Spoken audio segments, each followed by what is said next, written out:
Humphreys, who was in his third successive night final, overcame the Welshman 6-4 after an impressive 6-0 win over Stephen Bunting and 6-3 comeback win over Luke Littler. He is now guaranteed to finish at least 4th and goes into the final league phase night in Sheffield on May the 21st, equal on points with 3rd place at Price. That's all for now, we'll have more later. These are your latest sports headlines, and I'm Jack Ogilvie. We start with golf, and defending champion Scotty Scheffler grabbed his share of the early lead at the PGA Championship as Rory McIlroy and Bryson DeChambeau made nightmare starts at Auronic Golf Club. Scheffler, who has run up his last 3 worldwide starts and chasing a 5th major victory in as many seasons, posted 4 birdies in a 6-hole stretch around the turn on his way to an opening round of 67.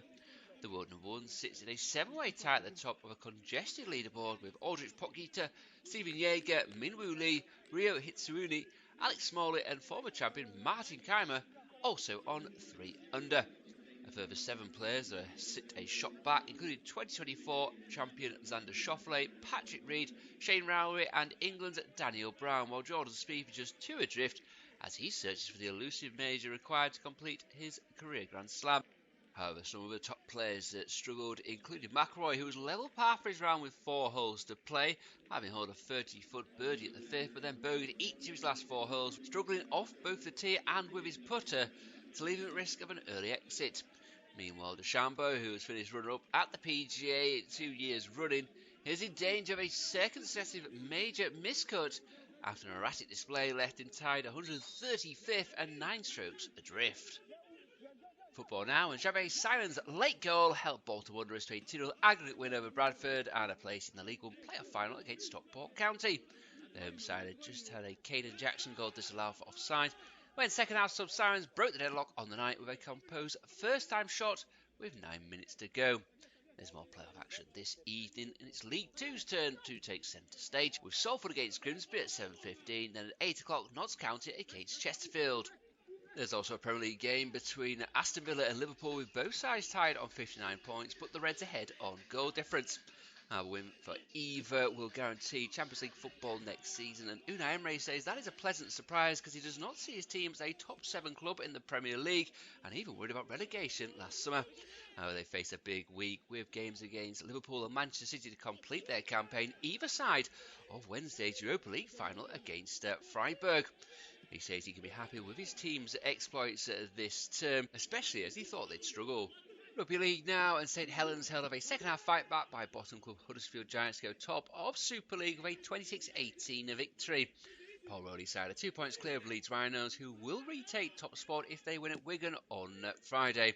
That's one of 2 fixtures, with Wakefield also at home to Catalans. Finally to darts, and defending champion Luke Humphreys beat Gerwyn Price to win his first night of the Premier League season, but the pair both also sealed playoff spots in Birmingham.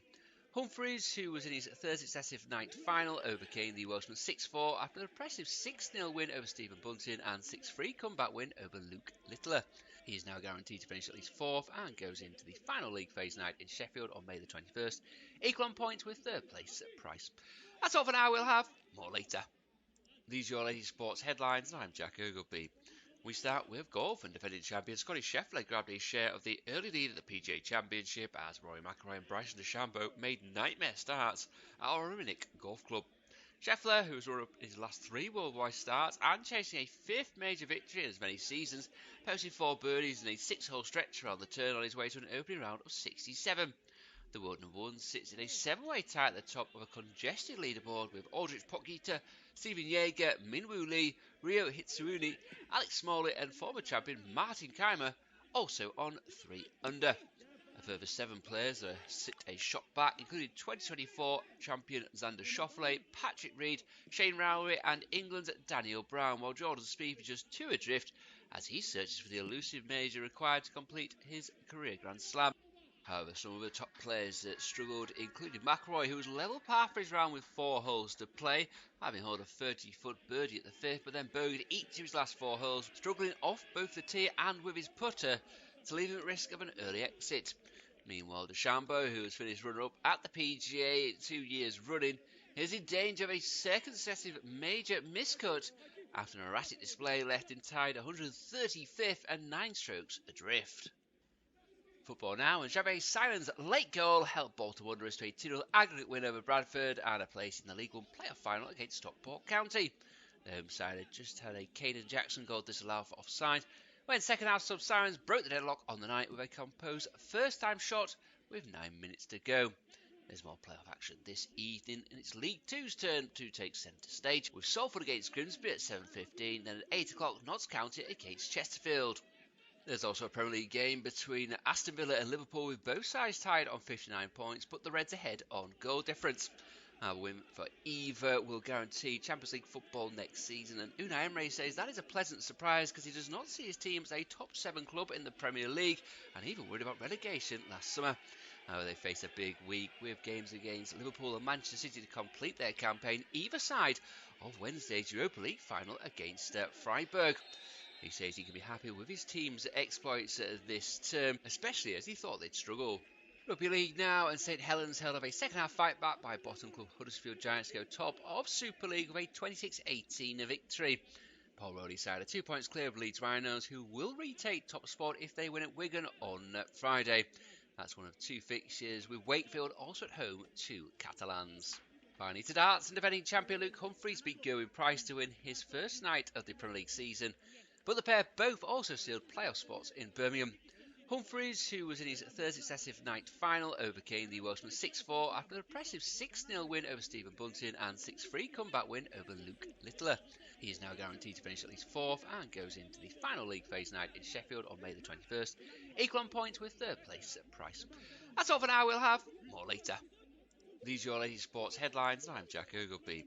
We start with golf, and defending champion Scotty Scheffler grabbed a share of the early lead at the PGA Championship as Rory McIlroy and Bryson DeChambeau made nightmare starts at Auronic Golf Club. Scheffler, who has run up his last 3 worldwide starts and chasing a 5th major victory in as many seasons, posted 4 birdies in a 6-hole stretch around the turn on his way to an opening round of 67. The world #1 sits in a 7-way tie at the top of a congested leaderboard with Aldrich Pockita, Stephen Yeager, Minwoo Lee, Ryo Hitsuruni, Alex Smalley and former champion Martin Keimer also on 3 under. A further 7 players sit a shot back, including 2024 champion Xander Schauffele, Patrick Reed, Shane Lowry and England's Daniel Brown, while Jordan Spieth is just 2 adrift as he searches for the elusive major required to complete his career Grand Slam. However, some of the top players struggled, including McIlroy, who was level par for his round with 4 holes to play, having held a 30-foot birdie at the 5th, but then bogeyed each of his last 4 holes, struggling off both the tee and with his putter to leave him at risk of an early exit. Meanwhile, DeChambeau, who has finished runner-up at the PGA 2 years running, is in danger of a second successive major miscut after an erratic display left him tied 135th and 9 strokes adrift. Football now, and Xavier Simon's late goal helped Bolton Wanderers to a 2-0 aggregate win over Bradford and a place in the League One playoff final against Stockport County. The home side had just had a Caden Jackson goal disallowed for offside, when second half sub Sirens broke the deadlock on the night with a composed first time shot with 9 minutes to go. There's more playoff action this evening, and it's League Two's turn to take centre stage, with Salford against Grimsby at 7:15, then at 8 o'clock Notts County against Chesterfield. There's also a Premier League game between Aston Villa and Liverpool, with both sides tied on 59 points, but the Reds ahead on goal difference. A win for either will guarantee Champions League football next season, and Unai Emery says that is a pleasant surprise because he does not see his team as a top 7 club in the Premier League, and even worried about relegation last summer. They face a big week with games against Liverpool and Manchester City to complete their campaign either side of Wednesday's Europa League final against Freiburg. He says he can be happy with his team's exploits this term, especially as he thought they'd struggle. Rugby League now, and St Helens held up a second half fight back by bottom club Huddersfield Giants to go top of Super League with a 26-18 victory. Paul Rowley's side are 2 points clear of Leeds Rhinos, who will retake top spot if they win at Wigan on Friday. That's one of 2 fixtures, with Wakefield also at home to Catalans. Finally to darts, and defending champion Luke Humphries beat Gerwyn Price to win his first night of the Premier League season, but the pair both also sealed playoff spots in Birmingham. Humphries, who was in his 3rd successive night final, overcame the Welshman 6-4 after an impressive 6-0 win over Stephen Bunting and 6-3 comeback win over Luke Littler.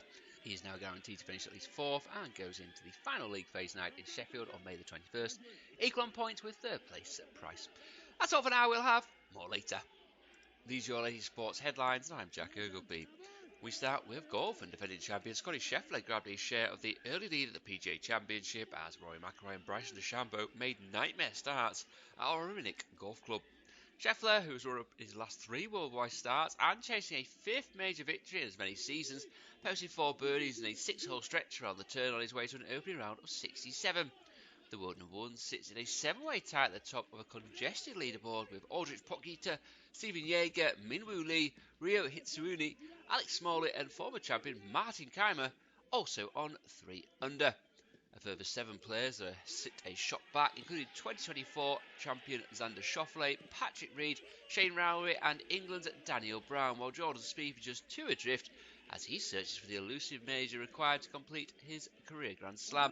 However, some of the top players struggled, including McIlroy, who was level par for his round with 4 holes to play, having held a 30-foot birdie at the 5th, but then bogeyed each of his last 4 holes, struggling off both the tee and with his putter to leave him at risk of an early exit. Meanwhile, DeChambeau, who has finished runner-up at the PGA 2 years running, is in danger of a second successive major miscut after an erratic display left him tied 135th and 9 strokes adrift. Football now, and Xavier Simon's late goal helped Bolton Wanderers to a 2-0 aggregate win over Bradford and a place in the League One playoff final against Stockport County. The home side had just had a Caden Jackson goal disallowed for offside, when second half sub Sirens broke the deadlock on the night with a composed first-time shot with 9 minutes to go. There's more playoff action this evening, and it's League Two's turn to take centre stage, with Salford against Grimsby at 7:15, then at 8 o'clock Notts County against Chesterfield. There's also a Premier League game between Aston Villa and Liverpool, with both sides tied on 59 points, but the Reds ahead on goal difference. A win for either will guarantee Champions League football next season, and Unai Emery says that is a pleasant surprise because he does not see his team as a top 7 club in the Premier League, and even worried about relegation last summer. They face a big week with games against Liverpool and Manchester City to complete their campaign either side of Wednesday's Europa League final against Freiburg.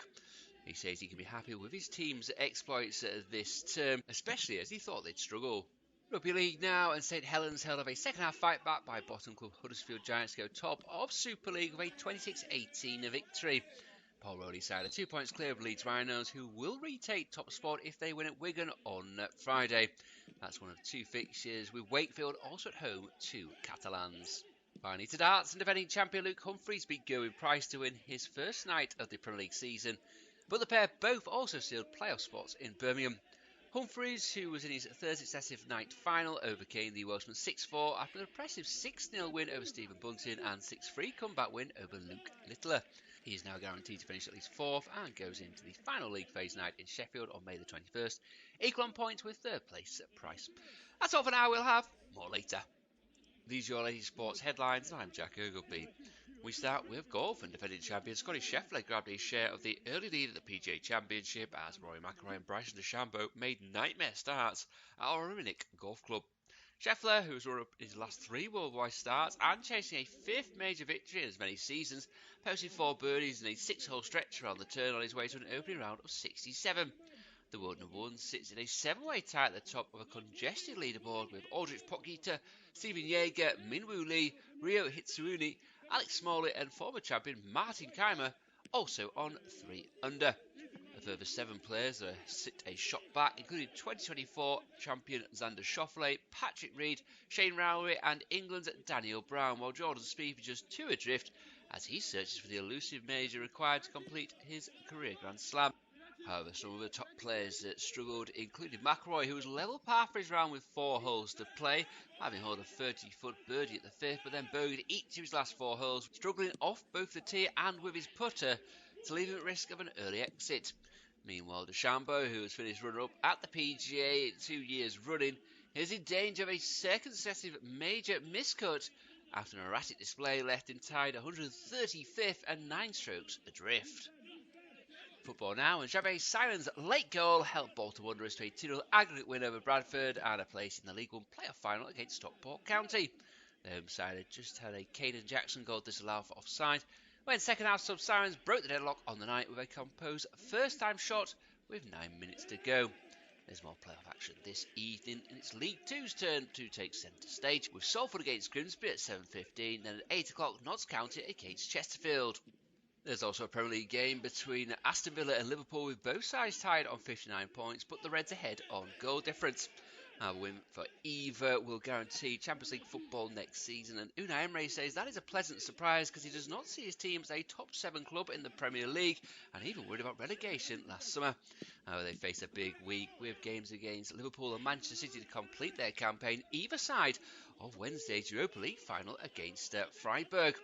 He says he can be happy with his team's exploits this term, especially as he thought they'd struggle. Rugby League now, and St Helens held up a second-half fight back by bottom club Huddersfield Giants to go top of Super League with a 26-18 victory. Paul Rowley's side are 2 points clear of Leeds Rhinos, who will retake top spot if they win at Wigan on Friday. That's one of two fixtures, with Wakefield also at home to Catalans. Finally to darts, and defending champion Luke Humphries beat Gerwyn Price to win his first night of the Premier League season, but the pair both also sealed playoff spots in Birmingham. Humphries, who was in his third successive night final, overcame the Welshman 6-4 after an impressive 6-0 win over Stephen Bunting and 6-3 comeback win over Luke Littler. He is now guaranteed to finish at least fourth and goes into the final league phase night in Sheffield on May the 21st, equal on points with third place Price. That's all for now, we'll have more later. These are your latest sports headlines, and I'm Jack Ogleby. We start with golf, and defending champion Scotty Scheffler grabbed his share of the early lead at the PGA Championship as Rory McIlroy and Bryson DeChambeau made nightmare starts at Auronic Golf Club. Scheffler, who's run up his last 3 worldwide starts and chasing a 5th major victory in as many seasons, posted 4 birdies in a 6-hole stretch around the turn on his way to an opening round of 67. The world number 1 sits in a 7-way tie at the top of a congested leaderboard with Aldrich Potgieter, Stephen Yeager, Minwoo Lee, Ryo Hitsuruni, Alex Smalley and former champion Martin Keimer also on 3 under. A further 7 players sit a shot back, including 2024 champion Xander Schauffele, Patrick Reed, Shane Lowry and England's Daniel Brown, while Jordan Spieth is just 2 adrift as he searches for the elusive major required to complete his career Grand Slam. However, some of the top players struggled, including McIlroy, who was level par for his round with 4 holes to play, having held a 30-foot birdie at the 5th, but then bogeyed each of his last 4 holes, struggling off both the tee and with his putter to leave him at risk of an early exit. Meanwhile, DeChambeau, who has finished runner-up at the PGA 2 years running, is in danger of a second successive major miscut after an erratic display left him tied 135th and 9 strokes adrift. Football now, and Javier Simon's late goal helped Bolton Wanderers to a 2-0 aggregate win over Bradford and a place in the League One playoff final against Stockport County. The home side had just had a Caden Jackson goal disallowed for offside, when second half sub Sirens broke the deadlock on the night with a composed first-time shot with 9 minutes to go. There's more playoff action this evening, and it's League Two's turn to take centre stage, with Salford against Grimsby at 7:15, then at 8 o'clock Notts County against Chesterfield. There's also a Premier League game between Aston Villa and Liverpool, with both sides tied on 59 points, but the Reds ahead on goal difference. A win for either will guarantee Champions League football next season, and Unai Emery says that is a pleasant surprise because he does not see his team as a top 7 club in the Premier League, and even worried about relegation last summer. They face a big week with games against Liverpool and Manchester City to complete their campaign, either side of Wednesday's Europa League final against Freiburg. He says he can be happy with his team's exploits this term, especially as he thought they'd struggle. Rugby League now, and St Helens held up a second-half fight back by bottom club Huddersfield Giants to go top of Super League with a 26-18 victory. Paul Rowley's side are 2 points clear of Leeds Rhinos, who will retake top spot if they win at Wigan on Friday. That's one of 2 fixtures, with Wakefield also at home to Catalans. Finally to darts, and defending champion Luke Humphries beat Gerwyn Price to win his first night of the Premier League season, but the pair both also sealed playoff spots in Birmingham. Humphries, who was in his third successive night final, overcame the Welshman 6-4 after an impressive 6-0 win over Stephen Bunting and 6-3 comeback win over Luke Littler. He is now guaranteed to finish at least fourth and goes into the final league phase night in Sheffield on May the 21st, equal on points with third place Price. That's all for now, we'll have more later. These are your latest sports headlines, and I'm Jack Ogleby. We start with golf, and defending champion Scotty Scheffler grabbed his share of the early lead at the PGA Championship as Rory McIlroy and Bryson DeChambeau made nightmare starts at Auronic Golf Club. Scheffler, who's run up his last 3 worldwide starts and chasing a 5th major victory in as many seasons, posted 4 birdies in a 6-hole stretch around the turn on his way to an opening round of 67. The world number one sits in a 7-way tie at the top of a congested leaderboard with Aldrich Pockgeter, Stephen Yeager, Minwoo Lee, Ryo Hitsuruni, Alex Smalley and former champion Martin Keimer also on 3 under. A further 7 players sit a shot back, including 2024 champion Xander Schauffele, Patrick Reed, Shane Rowley and England's Daniel Brown, while Jordan Spieth is just 2 adrift as he searches for the elusive major required to complete his career Grand Slam. However, some of the top players struggled, including McIlroy, who was level par for his round with 4 holes to play, having held a 30-foot birdie at the 5th, but then bogeyed each of his last 4 holes, struggling off both the tee and with his putter to leave him at risk of an early exit. Meanwhile, DeChambeau, who has finished runner-up at the PGA 2 years running, is in danger of a second successive major miscut after an erratic display left him tied 135th and 9 strokes adrift. Football now, and Xavier Simon's late goal helped Bolton Wanderers to a 2-0 aggregate win over Bradford and a place in the League One playoff final against Stockport County. The home side had just had a Caden Jackson goal disallowed for offside, when second half sub Sirens broke the deadlock on the night with a composed first-time shot with 9 minutes to go. There's more playoff action this evening, and it's League Two's turn to take centre stage, with Salford against Grimsby at 7:15, then at 8 o'clock Notts County against Chesterfield. There's also a Premier League game between Aston Villa and Liverpool, with both sides tied on 59 points, but the Reds ahead on goal difference. A win for either will guarantee Champions League football next season, and Unai Emery says that is a pleasant surprise because he does not see his team as a top 7 club in the Premier League, and even worried about relegation last summer. They face a big week with games against Liverpool and Manchester City to complete their campaign either side of Wednesday's Europa League final against Freiburg. He says he can be happy with his team's exploits this term, especially as he thought they'd struggle. Rugby League now, and St Helens held up a second-half fight back by bottom club Huddersfield Giants to go top of Super League with a 26-18 victory. Paul Rowley's side are 2 points clear of Leeds Rhinos, who will retake top spot if they win at Wigan on Friday. That's one of 2 fixtures, with Wakefield also at home to Catalans. Finally to darts, and defending champion Luke Humphries beat Gerwyn Price to win his first night of the Premier League season, but the pair both also sealed playoff spots in Birmingham.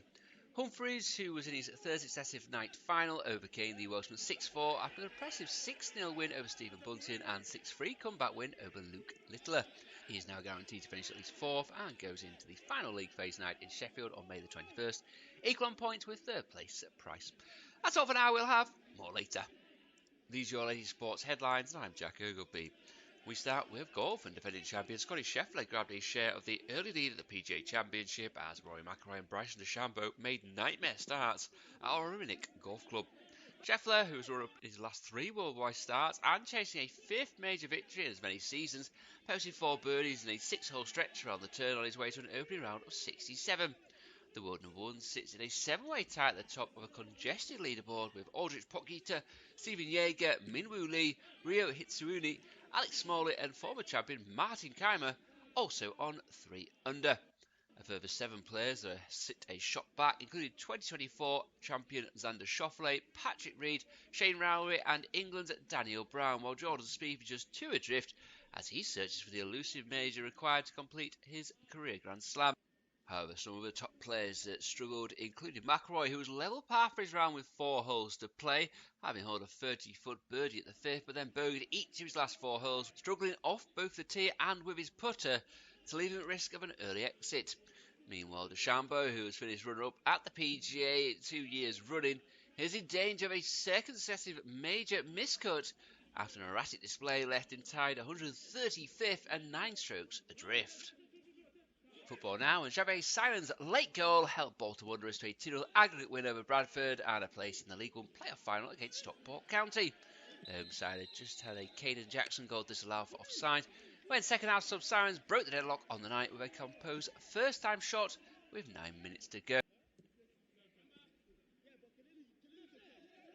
Barkley also makes way in attack for Buendia, so it's Martinez in goal. The back four of Cash, Concert, Torres and Digne. Lindelof keeps his place in midfield alongside Tielemans, with McGinn, Rogers and Buendia in behind Ollie Watkins, who's the starting striker for Liverpool. It's just a single change from their 1-1 draw against Chelsea.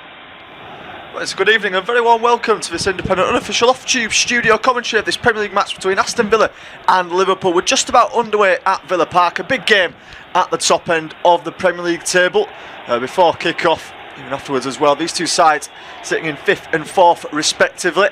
So whoever wins this game can actually solidify and cement their place in the Champions League next season. The other will have to maybe take it to the final day. Bournemouth currently waiting in the wings on 55 points as it stands with this kick-off. Both sides are 5 points clear of Bournemouth, so it still could mean that the South Coast side end up in the Champions League. Aston Villa, of course, have got another avenue into the Champions League. They can win the Europa League. They're, of course, in that final against Freiburg, which isn't too far away.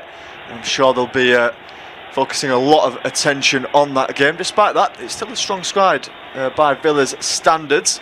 I'll just go through the lineups for you right quickly. Aston Villa making 3 changes from their 2-2 draw against Burnley. So it's Martinez in goal, back four of Cash, Concert, Torres and Digne. Tielemans alongside Lindelof, who keeps his place in the midfield from that game. John McGinn on the right, as you usually expect to see him. Buendia out on the left, Rodgers through the centre, and he's just behind Ollie Watkins. Could be an attack now as well for Villa.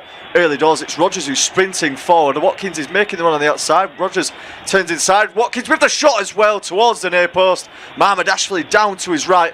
We've got the first shot on target of the game. It's only taken 90 seconds for it to happen. It's myself, Joshua Makin, alongside me is Dale Rosso, taking you through this one. And Dale, Aston Villa getting a positive start. Yeah, Aston Villa with a very good start. It all started with the mistake from Gravenberch in midfield, and Ollie Watkins on the 10 with a quick shot on target. Ashley being tested early on, of course, back into the squad after injury. Yeah, I was just about to run you through the Liverpool lineups as well. They've made just a single change from there. 1-1 draw against Chelsea at Anfield last time out. Ashley, of course, is the goalkeeper. They've got a back four of Gomez, Kanate, Van Dijk and Kirkesh. McAllister and Gravenberch in the midfield. It's then Szoboszlai, Jones and Engamoa who are in behind Gakpo, who's the starting striker. But Dale, just looking at this game as well, coming into it, it's a big game, of course, in terms of league position, in Champions League football. Both sides not in the greatest run of form in all things considered in the Premier League. So who do we see it going to? Well, I think exactly as you said, it couldn't be more split on paper. I think both teams are obviously not the strongest going into this game, and both teams have almost a makeshift starting 11, if you will. But I think you slightly edge it to Liverpool just because of their track record. Aston Villa actually failing to beat Liverpool since their 7-2 win in 2020. Yeah, crazy game as well, wasn't it? Back in the lockdown period, Aston Villa, since that time, of course, they've not won any of their 15 Premier League games. Just one of the 6, if I can get my words right, just won one of their last 16 against Liverpool in the Premier League. Zengamoa now is dispossessed. He wants a foul, he's not going to get it. McGinn swings across into the box. Kanate, though, knows there's no one behind him, and Elisa will let that go behind for a goal kick. 3 minutes in, it's still goalless at Villa Park, but Unai Emery clearly happy with the start that his side have made. He's applauding their efforts early on, and Liverpool just need to sort of establish a foothold. Yeah, I think that's exactly right. I think Aston Villa have clearly started this game, and they want it to be a physical contest. There's been 1 or 2 occasions where they've gone in strong on a shoulder-to-shoulder challenge. The first one on Gravenberch, of course, he lost the ball, and it led to the shot from Ollie Watkins. And that one there on Rio Engamoa, of course, he's younger, so maybe doesn't have that physicality to hold off the ball, but it certainly seems like Aston Villa want to impose themselves physically on this game. Yeah, certainly an exciting player, though, isn't he, Engamoa? And he's got away there from Matty Cash. He drifts inside towards Curtis Jones. He's playing a little bit deeper maybe than initially thought. I'm sure that forward line will sort of exchange positions as the match goes on. Van Dijk now stepping forward as Liverpool look to mount their first real attack of the match. McAllister for Engamoa. Now back towards Kirkesh, crossing the centre for Gravenberch. 4 minutes gone, goalless at Villa Park. This, of course, being the only game taking place tonight in the Premier League. There is also some League 2 playoff action. Salford are currently 0-0 at half-time in their game against Grimsby. Salford did win the first leg 2-1 though, so they've still got the lead on aggregate. Things have just got underway as well between Notts County and Chesterfield. A 1-0 win for Notts County in the first leg of that one. Both games are available on our service, and we'll keep you up to date with the scores as they go in. As Cash brings the ball down now for Aston Villa. A lively start for the home team. It's seen Ollie Watkins having an attempt in the early stages. He's in fine form again at the moment, is Ollie Watkins, at the perfect time as well for Aston Villa. Also himself a good shout of getting to the World Cup. 12 and 13 for the Villa striker is Digne now, hooking the ball in the box. Watkins out at the near post, too strong though is Van Dijk, shrugs him away for it. McAllister's now going to bring the ball out of play. Shot past Engamoa, turns nicely away from Cash, almost makes way down the wing. Lovely touch inside. Has been fouled there by Emiliano Buendia. He's not happy about it is the Argentine, but Ngamoa already looking lively. Yeah, he really is. I think obviously he's young and he's exciting. Every time he wants to get on the ball, he wants to take a man on, almost take 2 or 3 on and embarrass his opponents, but on this occasion just making a nuisance of himself and winning the free kick. Yeah, conditions absolutely perfect, by the way, in Birmingham this evening. Pitch looking immaculate, the sun shining on many portions of the stadium. Hopefully it reflects and we get a fantastic game. It's been a lively start though. I've already seen a decent shot on target. Mamardashvili making the save. Liverpool just settled a little bit ever since that moment though. And ever looking for more of an attack as Gomez finds a pass out wide towards Jones, who's popping up all over the place at the moment. He was in the centre, now he's moved out towards the right position.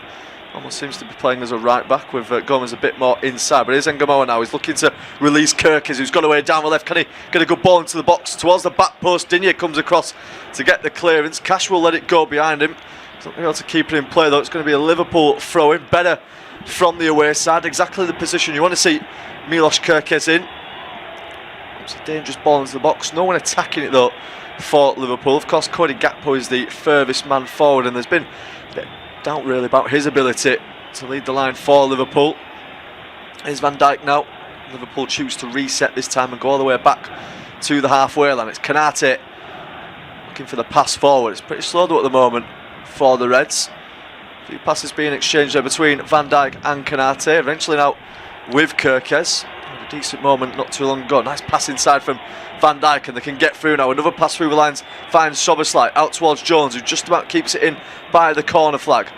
Now moves up towards the edge of the box. Reverse pass to Szoboszlai, who stays on side for now. Chips it into the area. Villa should get it clear at the second time of asking. It's Lindelof who eventually gets it out of the box. Flag didn't go up there that Aston Villa were expecting. Liverpool attack again. It's chipped over, looking for the run of Gakpo. He might have made his run too early anyway. Put the ball over his head. Yeah, and it's a good run there from Gakpo. Obviously trying to catch that back line off guard, and McAllister saw the run, which is what you want to see from your number 10. I think just rewinding a little bit back to that ball into the box from Szoboszlai. While it looks positive, I think he has to pick a man out there as opposed to just putting a percentage ball in, which is what he did. Because in the end, he ended up just giving the ball back to Aston Villa, and realistically, he did have the time to try and find a man, but Aston Villa come forward.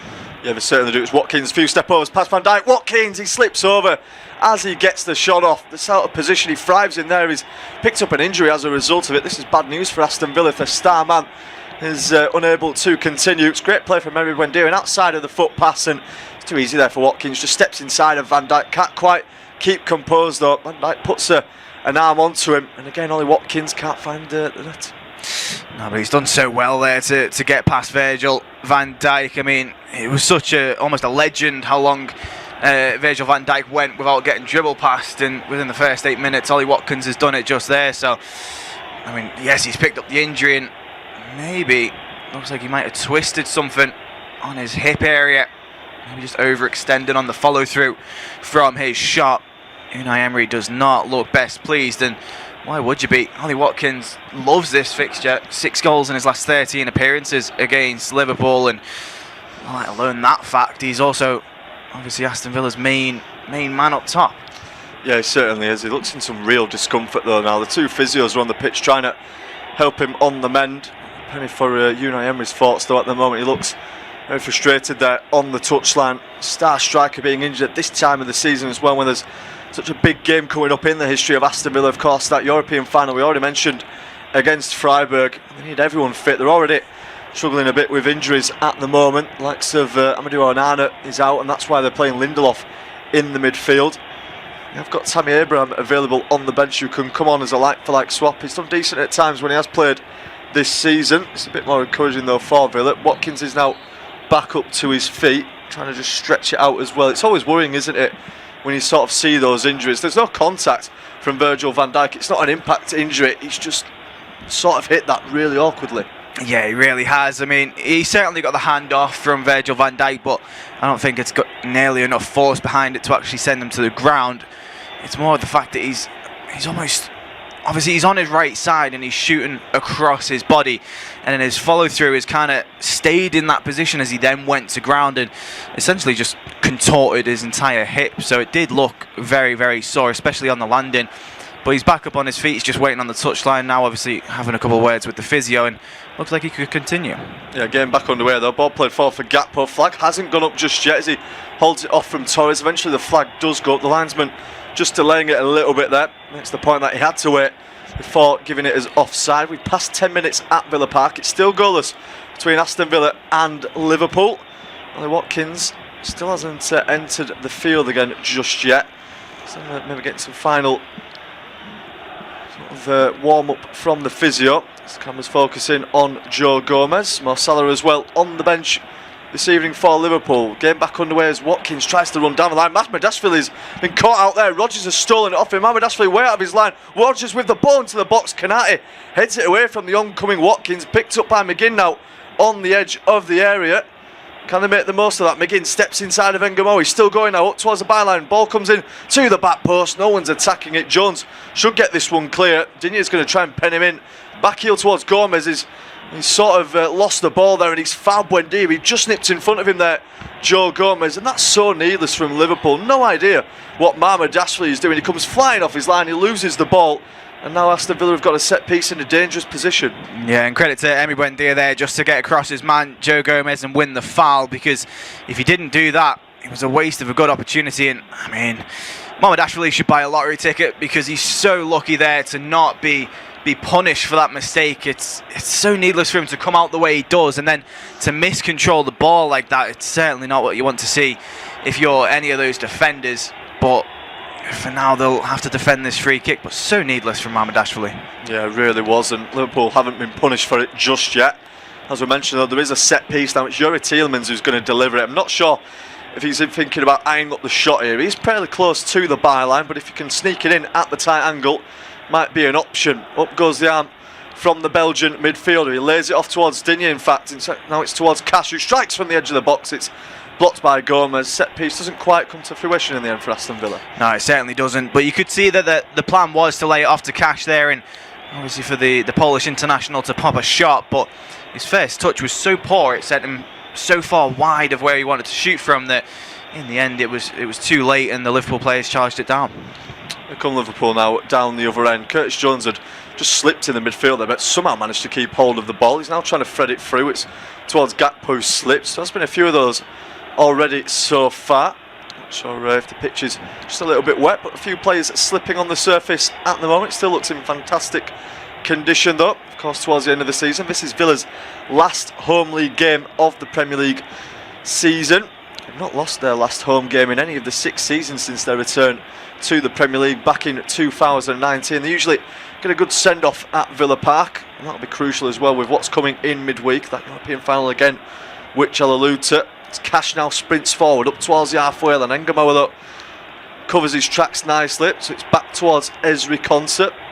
13 minutes gone, still goals, but it's the feeling that Aston Villa definitely the better side so far in this one. Can they compound that with a goal as well? As Tielemans finds McGinn now, he's got Cash in space over on the right hand side. Cash just closed down there by Ngamo and Kirkes, so back to Lindelof now. Tielemans trying to slip the ball through down the right side. A bit of miscommunication again from Liverpool. I think Virgil van Dijk thinks his goalkeeper is coming out for that, when in the end he realises that he's not, and it's out for a throw-in, and Liverpool just haven't settled.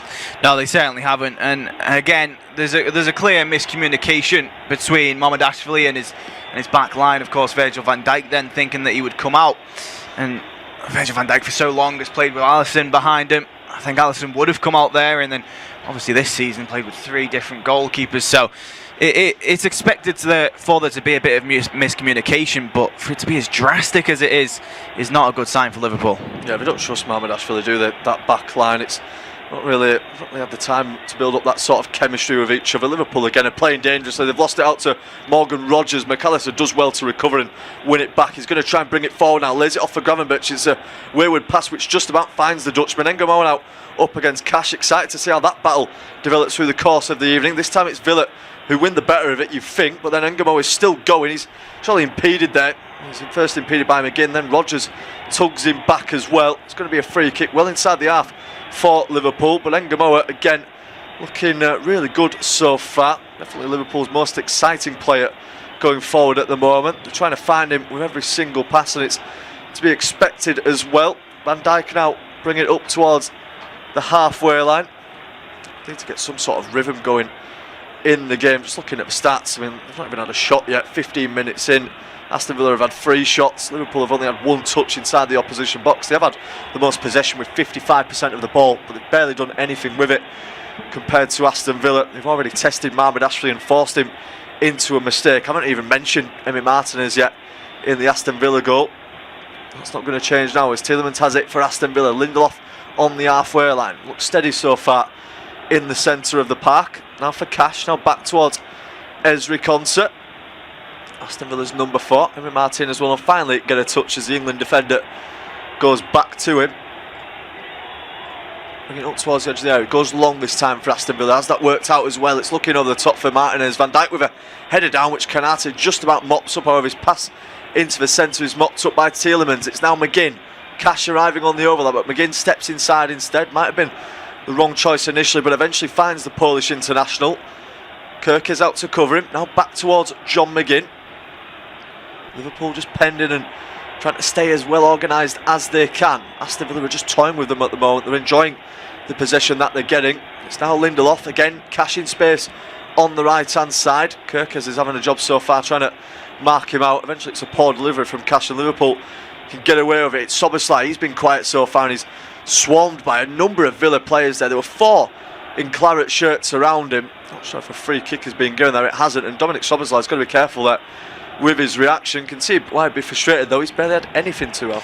Yeah, 100%. And I think for Liverpool, it's consistent this season for Liverpool that when Szoboszlai plays out on that right hand side in midfield, that he doesn't get on the ball nearly as much, and for him to influence the game, it's almost like he has to grow into it. He needs multiple touches in the first half, and then by the second half he's completely controlling the game. But when he's not being touching the ball like that, Aston Villa have given away a foul in midfield, Victor Lindelof on Gravenberch. But when Szoboszlai is not touching the ball all too much, it almost feels cold, like he's just not warmed up and not able to play the way he wants to.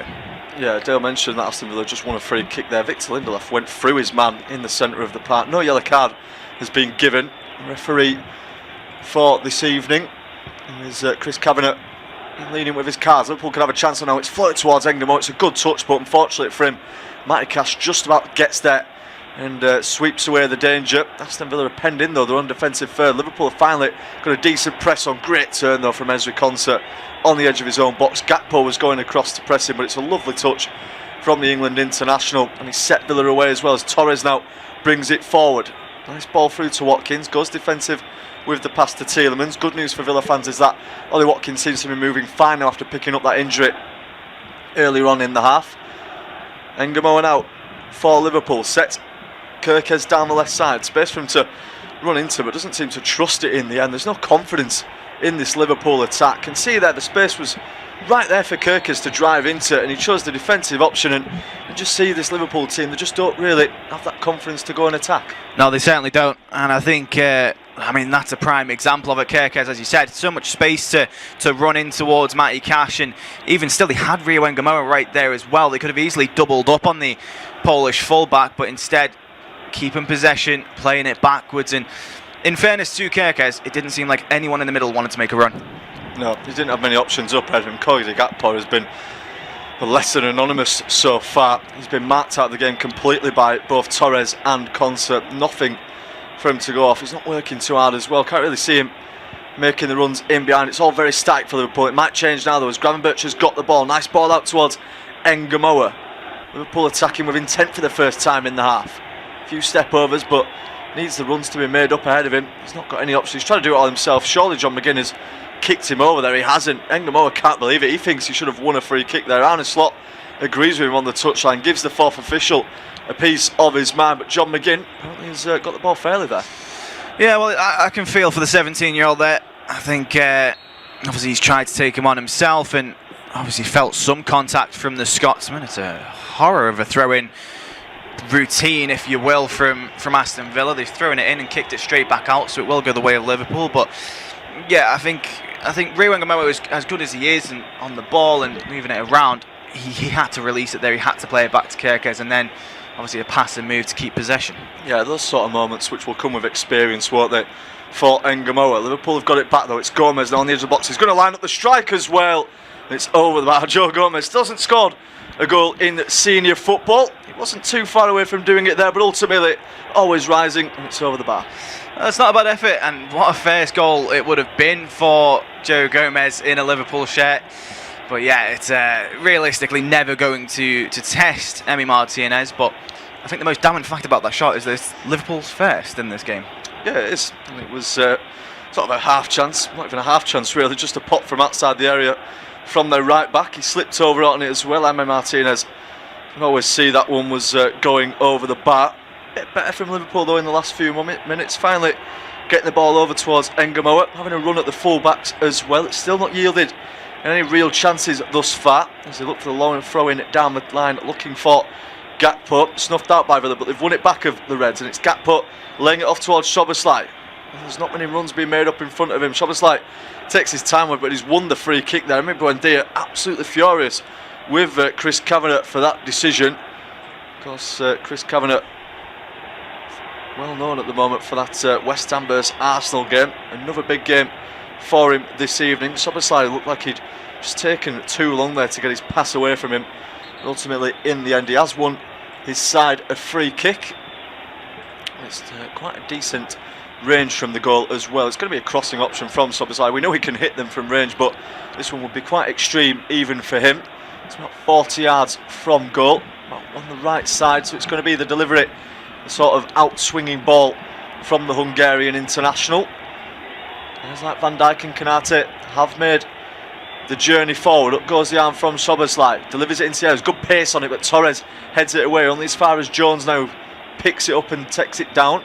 Now towards Kirkes. Szoboszlai again waiting on the right side. He's not going to go direct just yet. He moves it over towards the left for Curtis Jones. Ngamoa to his left. He's found as well. Now wants to have a run at John McGinn. A good battle between him as well so far. In the centre now, McAllister.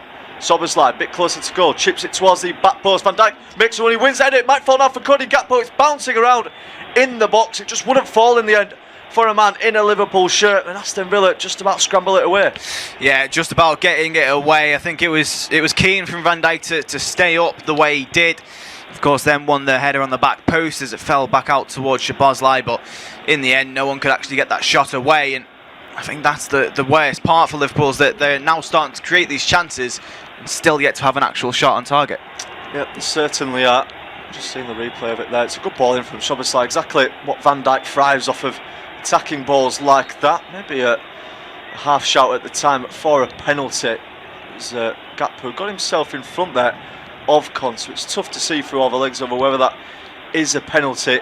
It's not going to be looked at by VAR. Pretty conclusive decision in the end. Yeah, I don't think. I mean, when the ball's on the ground and it's chaotic in that 6-yard box, limbs are everywhere. It's really hard to tell what's going on, but I think from a football fan perspective, you never want to see them given. Yeah, it would have been real harsh there on Aston Villa. Conte plays it into the midfield now. There's space for them to attack if they can play it right. Buendia, heavy touch in the air, but brings it down eventually. Finds Rodgers over on the right-hand side. He's been really quiet so far in this game. Chance for him to attack now. Always wants to go the other way though. He's moved into the centre now. Good ball out towards the left for Digne. In fact, is it? No, it's too overhit in the end. The Frenchman is pretty quick, but he's not going to get on the end of that. Liverpool have a throw-in just by their own corner flag. With that, we have hit the halfway point of this first half at Villa Park. It's still goalless between these two sides. Ollie Watkins has probably had the two best chances so far, testing Mamardashvili and also sending one over the bar. But with that, it's Aston Villa 0, Liverpool 0, and it's going to be Dale to take us through to half time. Yeah, and the camera is currently focusing on Harvey Elliott, who's in the stands, of course.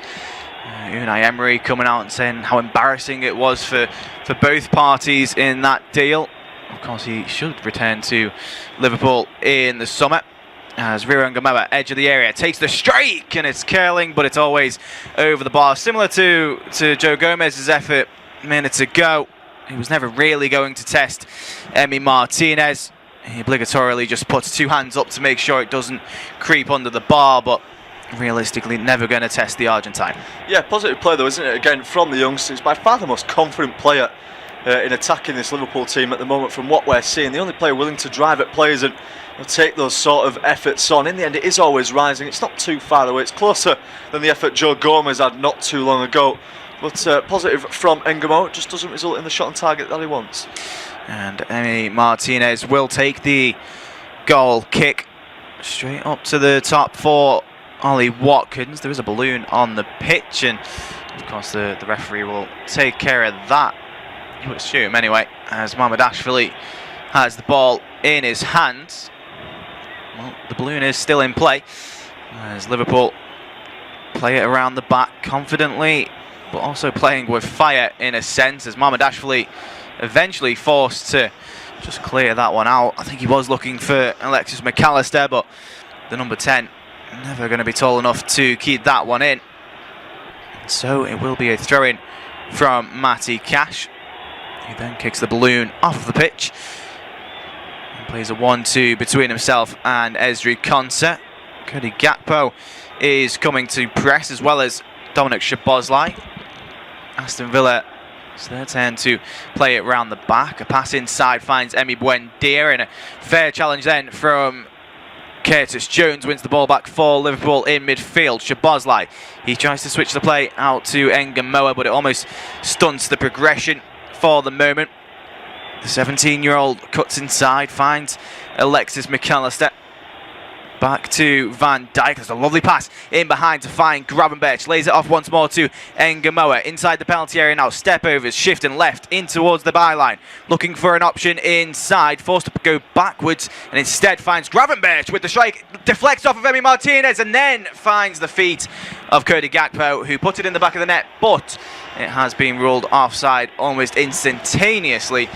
But that does raise one of the red flags that most people bring up when talking about Emi Martinez, is that he does have mistakes like that in his locker. Yeah, he does. I mean, for all the great saves, the camera saves that he makes, Emi Martinez, he does have that occasional howler in him. We've just seen the replay, and it's clearly offside from Cody Gakpo. He didn't even really celebrate it. I mean, he's pretty poor from the striker. He's just sort of stood there. He doesn't move with the defensive line. He's on to the end of it. That's because he's so far offside in the first place. It's a warning that for Aston Villa, you cannot let those Liverpool players get time and space on the edge of the box like that. It's not the greatest effort from Gravenberch, but at least it's on target this time. It's an improvement gradually from Liverpool, and Martinez gets away with one. Yes, Liverpool certainly growing in this game. Szoboszlai starting to press a bit more as well alongside Cody Gakpo. And again, playing with fire are Aston Villa, as a couple of short passes around the back until eventually Lindelof will play it back to Emi Martinez. But yes, Liverpool certainly looking to press a bit more. Cody Gakpo, of course, I think he has to start. Instantly the shot comes in, he has to start trying to get back on side, of course. I don't want to call it laziness. I think it's, of course, he's not a striker, so he's not used to being in those positions. But also, on the wings, the way he plays, he's not the fastest of players, so he never has to keep himself from wandering offside. He just almost has to hope he has the space when played in behind. Aston Villa lose possession to the feet of Ibrahima Konate. Yeah, he's never really one to have to track his runs and stay on side, because he's never really fast enough to outpace the fullbacks. As Kerkez checks his run, cuts back inside and finds Alexis McAllister. Into the 28th minute now, still Aston Villa 0, Liverpool 0. Ollie Watkins certainly has had the best chances of the game. Of course, Liverpool had a goal ruled out for offside, but it was so clearly offside that you can't really count it as a worry for Aston Villa, except for the fact that it was a mistake, of course, from Emi Martinez. As Virgil van Dijk just brings the ball to a standstill, finds Curtis Jones, and Liverpool quite clearly rotating this midfield three. At times it's Curtis Jones in the 6 and Alexis McAllister at the top of it. Ryan Gravenberch in a right back position currently, which allows Joe Gomez to get forward. Rio Ngamoa did have the option to play Kerkez in behind there, instead decides to keep going himself. Still Ngamoa lays it off once more, finds Jones, dink ball over the top looking for Gravenberch's run, but in the end it's well and truly overhit. And Rio Ngamoa quite clearly has some wonderful feet and some lovely dribbling when he's on the ball, but I think he still does have that naivety that he can do it all himself, and he doesn't really know when to play that pass. Yeah, it's just raw, isn't it? Again, it's what I was alluding to earlier. That will come with experience. He'll learn to, when to release it and when to keep hold of it, when to try it all himself, and that's just going to come with experience. He's still so early on in his career, and to see him, playing like that is exactly what Arne Slot and those Liverpool fans want to see. Someone with confidence, and over time he will just have to mature. Liverpool have been better in the last sort of 10-15 minutes or so. They've got on top of this game after a really shaky start. It's still that final ball slightly lacking for them, still yet to really test Emi Martinez, but it has been a good response from the Reds. Will be a throw-in opportunity from Joe Gomez. He does have a long throw in him as he fires it into the area. Konate wins the first header as it pops out towards Szoboszlai. Forced to play it backwards though are Liverpool. Back to Szoboszlai. He takes a strike on from a good 40 yards out, and it actually forces a difficult save for Emi Martinez. I think he was both caught off guard but also unsighted with all the players in front of him.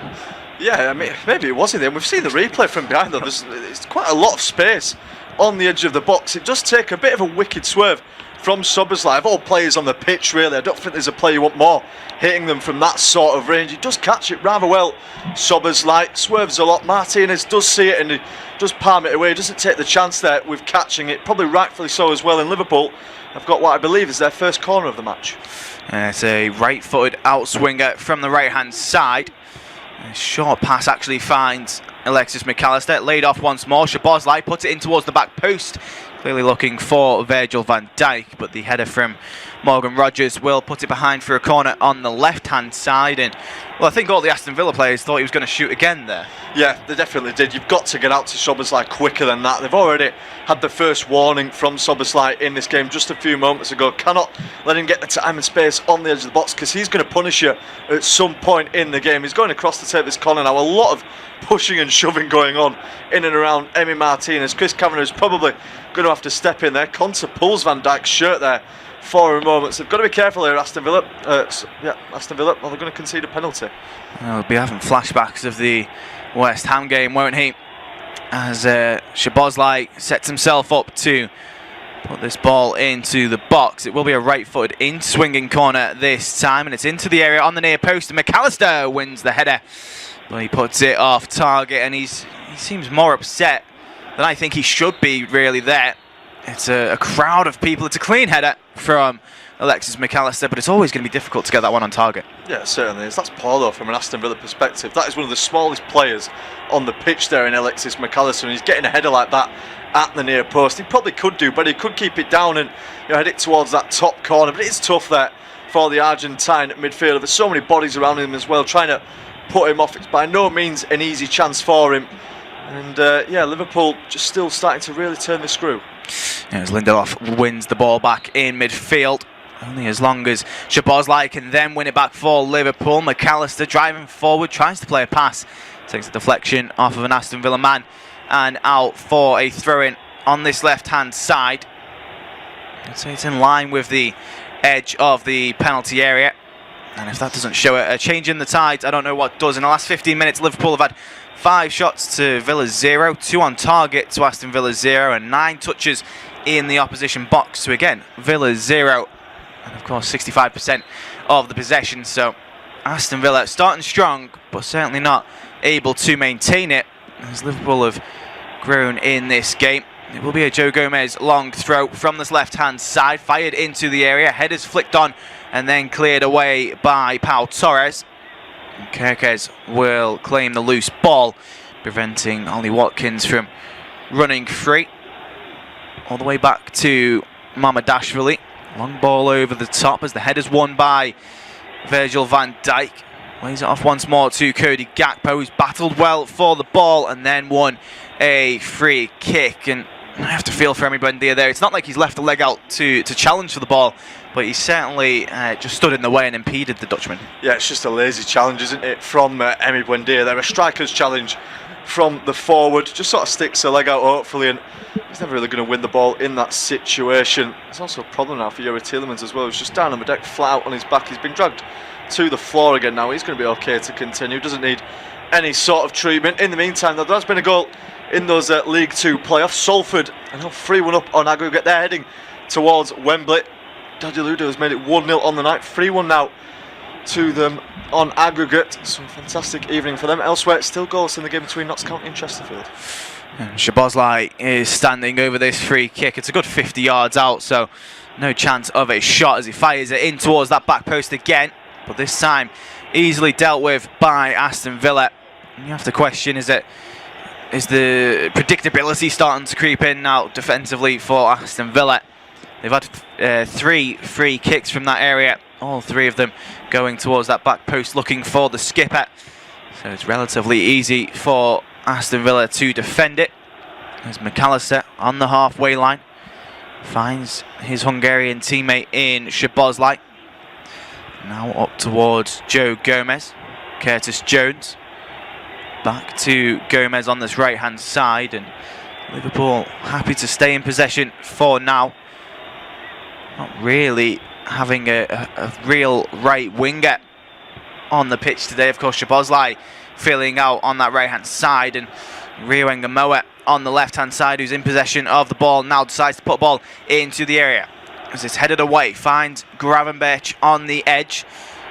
Gomez, it's a lovely reverse pass in behind to find Gravenberch again, ball in towards the back post. No one's there in a Liverpool shirt to get on the end of it though, but John McGinn, who was unaware with what was going on behind him, decides to put it out for a corner just for safety's sake.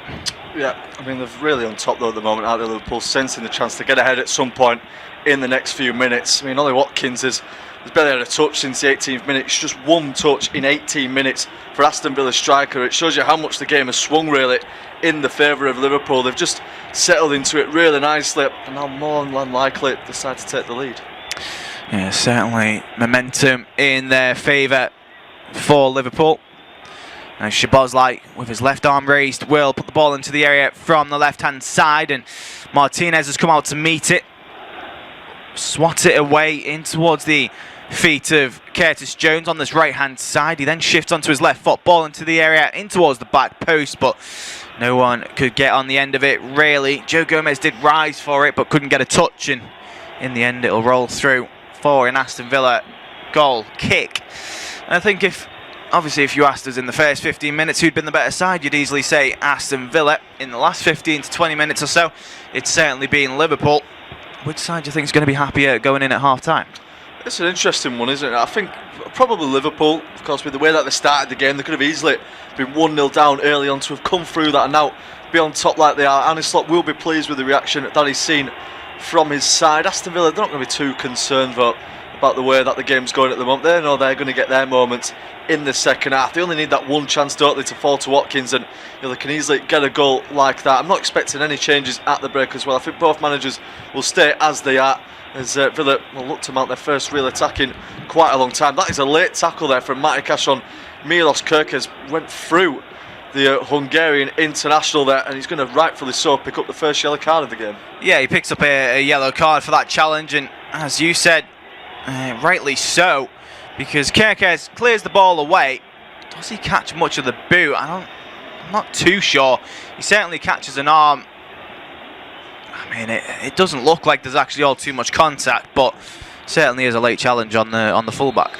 Yeah, 9th yellow card this season for Matty Cash. There's not a lot of contact, but when it's at a pace like that, you can just sort of see him nick his boot there on Kerkez, and it's a painful one for him. He's back up to his feet. It's one of those where it's really painful at first, but it just sort of gradually eases away, and yeah, he should be able to run that one off quite nicely. A long ball over the top from Virgil van Dijk, looking for Rio Ngamoa, but it was always drifting away from the young man.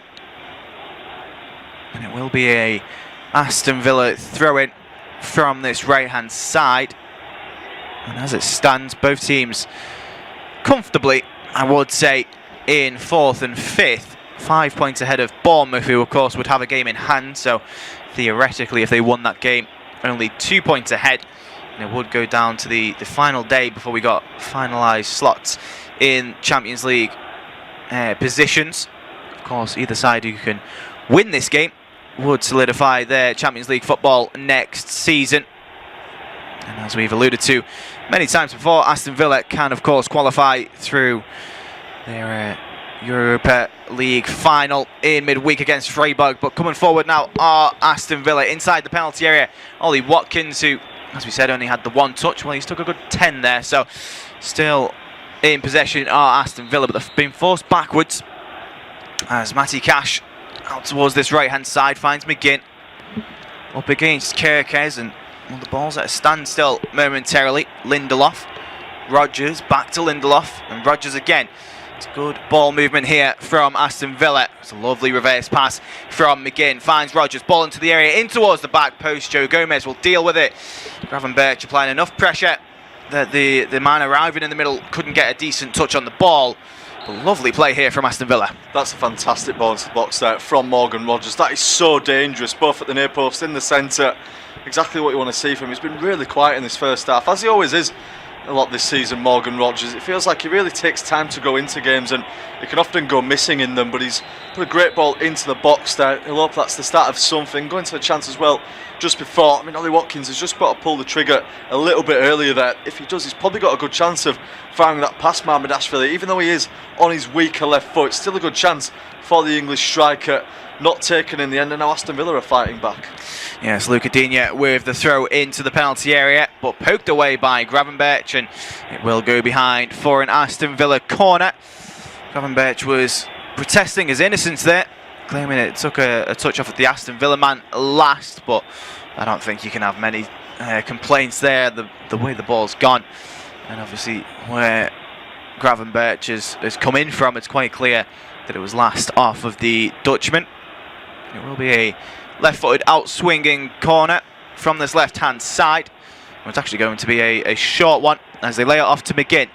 Back up towards this left-hand side, into the box now. Morgan Rodgers, plenty of space, takes the shot, and it's a brilliant shot. It's a lovely finish into the far corner. Morgan Rodgers, who you said takes a while to warm up into these matches.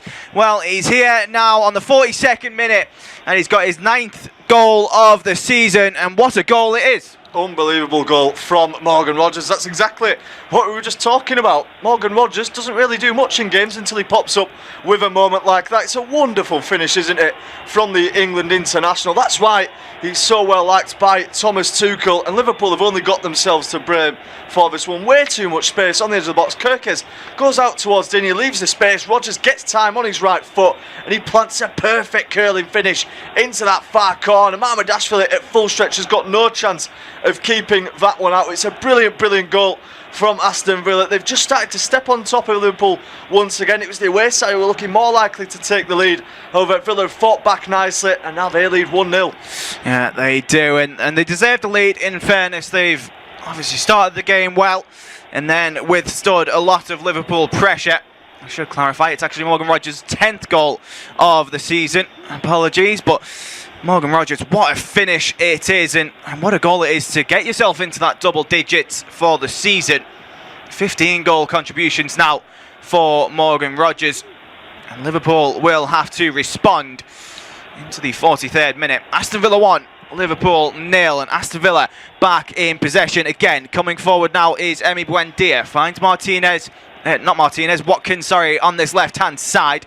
Digne, ball into the penalty area, easily claimed by Mamardashvili, and Liverpool need to calm things down, because if Aston Villa played that any differently, it could have easily been 2-0, 2 quick-fire goals. Mamardashvili, I mean, he's just beaten there from that far side. There's not really all too much the Georgian goalkeeper can do about it. Maybe has to come across his goal a little better. A bit of a wrong foot in there from the goalkeeper as he tries to clear it out, and I mean, he clearly doesn't look comfortable, but I still don't think there was much he could do. No, I don't think there was as well. I still feel like there was probably a shot which Alisson might save because he's that good, but Mamardashvili, it's not a slight on him, but he's just obviously not as good of a goalkeeper as Alisson is. It's definitely one of those goals where you're complimenting the striker more than you are, criticising the goalkeeper, so you can't really take too much blame from that one. The blame has got to go to Liverpool for not closing down Morgan Rodgers quickly enough, and Aston Villa might be sensing blood at the end of this first half. We're into the final minute, and Liverpool again have just passed the ball straight out of play for a throw-in. Yes, Liverpool at this stage certainly just waiting on half-time now. They need to get in, keeping it at just the 1-0. Unai Emery having some words with his side, and of course with that 1-goal lead, as it stands, they solidify themselves in the Champions League next season, regardless of the outcome in the Europa League final. Aston Villa have given away a foul inside the Liverpool half, so relief of the pressure for Schlott's side. Because, of course, if Aston Villa do then win the Europa League, it leads to a lot of math and confusing finishes. But it would open up extra spots in the Champions League as Rio Ngamoa comes forward on this left-hand side, plays the ball in towards Curtis Jones. We've crossed over the 45-minute mark and there will be 3 minutes of added time. Curtis Jones has gone down under the challenge from Emi Buendia, but no foul, says the referee. And Liverpool have actually given away a foul there through Dominic Szoboszlai, although he was quite clearly shocked at the decision given by Kavanagh. I mean, he's certainly gone through the back of... There's not all too much contact, but he's certainly caught the leg of Youri Tielemans. Yeah, he has. He just tries to keep on going, and Tielemans is clever there. He just hangs a foot in the way of Szoboszlai, which he collides with. He feels the contact. Referee in a good position to see it as well. Smart play from Youri Tielemans. Knows what he's doing, winning that free kick, and just allows now Villa to settle right before the end of this first half. So, as mentioned, 3 minutes of additional time have been added on. That's for the injury, isn't it? That happened a little bit early on to Ollie Watkins. He's been completely fine ever since then. He's not looked like he's limping or anything like that, which is positive news for Villa. Yeah, Dominic Szoboszlai needs to be careful here. He's given away another foul and threw up his arms again in reaction to it. He was making a nuisance of himself, as I don't think he was 10 yards away from the free kick in the first place, but nonetheless he's now getting a talking to from Chris Kavanagh, and I think he's fortunate not to pick up a yellow card there. Yeah, I think that's probably the final warning talk, isn't it, there from Chris Kavanagh, just saying, you know, another one of them and you're going to go in the book. He's already been let off with a few fouls in this game. Szoboszlai, still no Liverpool players have found themselves in the book, but Szoboszlai looks the odds-on favourite to become the first. Yeah, he certainly does, as he eventually makes his way out of the way for the free kick to be taken. And it's 2 short passes from Aston Villa, and then a challenge coming in from Curtis Jones, who puts it behind for a throw-in on that left-hand side. Just shy of 60 seconds on the clock, as Aston Villa will take this throw-in from the hands of Luca Digne. This left-hand side, straight towards the byline, as Watkins wins the header, lays it off to McGinn, now up towards Cash. They've actually played it further back than the throw-in was. Now into their own half, and they'll go all the way back to Emi Martinez. Happy to keep possession. Emery's side. Digne again. Long ball over the top. Is Ollie Watkins on side here? He might as well be if Gomez has kept them on, but it didn't look like it was the case. Ollie Watkins has put it in the back of the net because he thinks he's on side there. All the Liverpool players had stopped playing, and he'll pick up a yellow card for that. Yeah, I mean, he just sort of rounds Mamardashvili, even though the flag had already gone up. He is in an offside position. It's not that close, as it. I mean, it is closer than it originally looked like for Ollie Watkins. The whistle goes so long before that, though, and he just rounds Mamardashvili and puts it in the back of the net. Can't say I've seen that too much given from referees, but second Villa player to go into the book, and with that, we have hit half-time in this game. It's a positive one for Aston Villa as well. They lead Liverpool by a 1-0. Morgan Rogers, the difference so far at the break.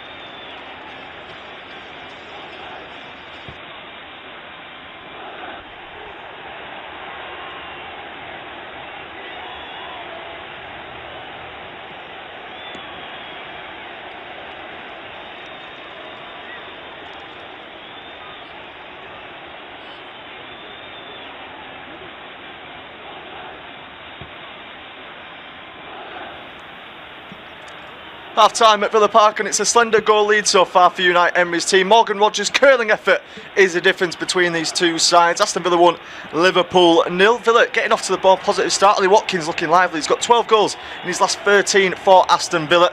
and he almost found a net in the first few moments. A nice shot towards the near post, saved by Marmadashvili. Liverpool came back into the game. Alexis McAllister going close for him at the set piece, but it's Villa who took the lead just before the half-time break. There's work to do for Arne Slot's team. Half-time at Villa Park, and it's a slender goal lead so far for Unite Emery's team. Morgan Rogers' curling effort is the difference between these two sides. Aston Villa 1, Liverpool 0. Villa getting off to the ball, positive start. Ollie Watkins looking lively. He's got 12 goals in his last 13 for Aston Villa, and he almost found a net in the first few moments. A nice shot towards the near post, saved by Marmadashvili. Liverpool came back into the game. Alexis McAllister going close for him at the set piece, but it's Villa who took the lead just before the half-time break. There's work to do for Arne Slot's team. Half-time at Villa Park, and it's a slender goal lead so far for Unite Emery's team. Morgan Rogers' curling effort is the difference between these two sides. Aston Villa 1, Liverpool 0. Villa getting off to the ball, positive start. Ollie Watkins looking lively. He's got 12 goals in his last 13 for Aston Villa, and he almost found a net in the first few moments. A nice shot towards the near post, saved by Marmadashvili. Liverpool came back into the game. Alexis McAllister going close for him at the set piece, but it's Villa who took the lead just before the half-time break. There's work to do for Arne Slot's team. Half-time at Villa Park, and it's a slender goal lead so far for Unite Emery's team. Morgan Rogers' curling effort is the difference between these two sides. Aston Villa 1, Liverpool 0. Villa getting off to the ball, positive start. Ollie Watkins looking lively. He's got 12 goals in his last 13 for Aston Villa, and he almost found a net in the first few moments. A nice shot towards the near post, saved by Marmadashvili. Liverpool came back into the game. Alexis McAllister going close for him at the set piece, but it's Villa who took the lead just before the half-time break. There's work to do for Arne Slot's team. Half-time at Villa Park, and it's a slender goal lead so far for Unite Emery's team. Morgan Rogers' curling effort is the difference between these two sides. Aston Villa 1, Liverpool 0. Villa getting off to the ball, positive start. Ollie Watkins looking lively. He's got 12 goals in his last 13 for Aston Villa, and he almost found a net in the first few moments. A nice shot towards the near post, saved by Marmadashvili. Liverpool came back into the game. Alexis McAllister going close for him at the set piece, but it's Villa who took the lead just before the half-time break. There's work to do for Arne Slot's team. Half-time at Villa Park, and it's a slender goal lead so far for Unite Emery's team. Morgan Rogers' curling effort is the difference between these two sides. Aston Villa 1, Liverpool 0. Villa getting off to the ball, positive start. Ollie Watkins looking lively. He's got 12 goals in his last 13 for Aston Villa, and he almost found a net in the first few moments. A nice shot towards the near post, saved by Marmadashvili. Liverpool came back into the game. Alexis McAllister going close for him at the set piece, but it's Villa who took the lead just before the half-time break. There's work to do for Arne Slot's team. Half-time at Villa Park, and it's a slender goal lead so far for Unite Emery's team. Morgan Rogers' curling effort is the difference between these two sides. Aston Villa 1, Liverpool 0. Villa getting off to the ball, positive start. Ollie Watkins looking lively. He's got 12 goals in his last 13 for Aston Villa, and he almost found a net in the first few moments. A nice shot towards the near post, saved by Marmadashvili. Liverpool came back into the game. Alexis McAllister going close for him at the set piece, but it's Villa who took the lead just before the half-time break. There's work to do for Arne Slot's team.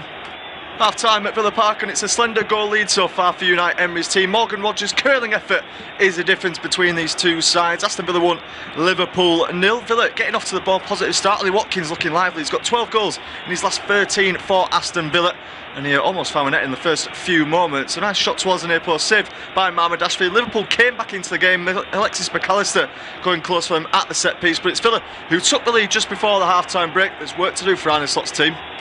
Half-time at Villa Park, and it's a slender goal lead so far for Unite Emery's team. Morgan Rogers' curling effort is the difference between these two sides. Aston Villa 1, Liverpool 0. Villa getting off to the ball, positive start. Ollie Watkins looking lively. He's got 12 goals in his last 13 for Aston Villa, and he almost found a net in the first few moments. A nice shot towards the near post, saved by Marmadashvili. Liverpool came back into the game. Alexis McAllister going close for him at the set piece, but it's Villa who took the lead just before the half-time break. There's work to do for Arne Slot's team.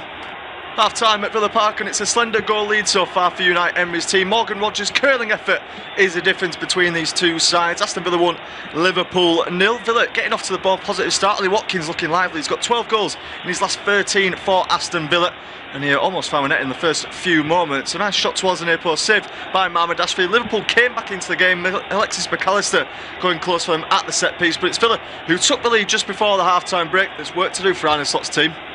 Half-time at Villa Park, and it's a slender goal lead so far for Unite Emery's team. Morgan Rogers' curling effort is the difference between these two sides. Aston Villa 1, Liverpool 0. Villa getting off to the ball, positive start. Ollie Watkins looking lively. He's got 12 goals in his last 13 for Aston Villa, and he almost found a net in the first few moments. A nice shot towards the near post, saved by Marmadashvili. Liverpool came back into the game. Alexis McAllister going close for him at the set piece, but it's Villa who took the lead just before the half-time break. There's work to do for Arne Slot's team.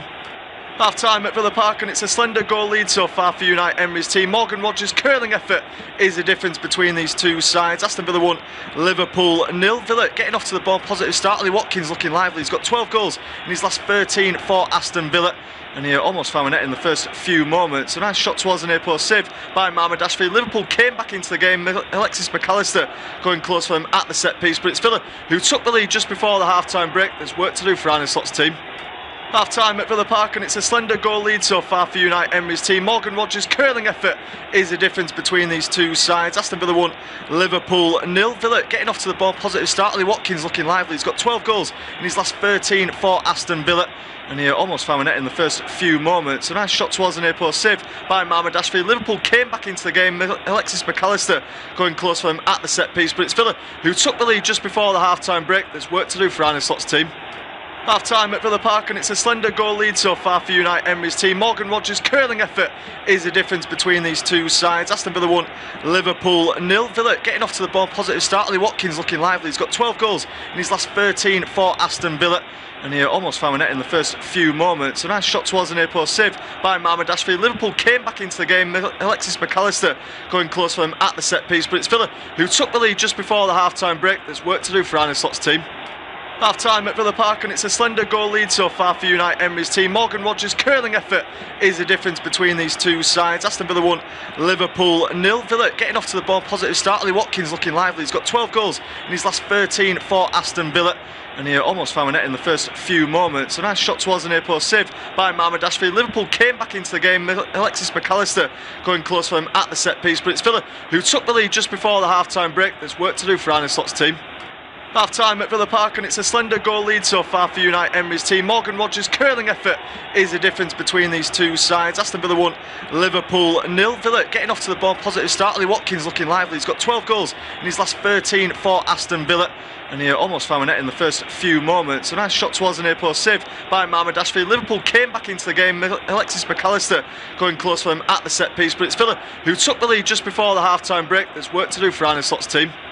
Half-time at Villa Park, and it's a slender goal lead so far for Unite Emery's team. Morgan Rogers' curling effort is the difference between these two sides. Aston Villa 1, Liverpool 0. Villa getting off to the ball, positive start. Ollie Watkins looking lively. He's got 12 goals in his last 13 for Aston Villa. And he almost found a net in the first few moments. A nice shot towards the near post, saved by Mohamed Ashfi. Liverpool came back into the game. Alexis McAllister going close for them at the set piece. But it's Villa who took the lead just before the half-time break. There's work to do for Arne Slott's team.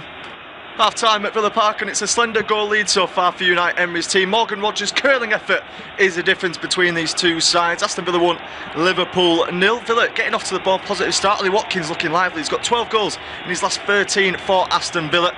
And he almost found a net in the first few moments. A nice shot towards the near post, saved by Mohamed Ashfi. Liverpool came back into the game. Alexis McAllister going close for them at the set piece. But it's Villa who took the lead just before the half-time break. There's work to do for Arne Slott's team.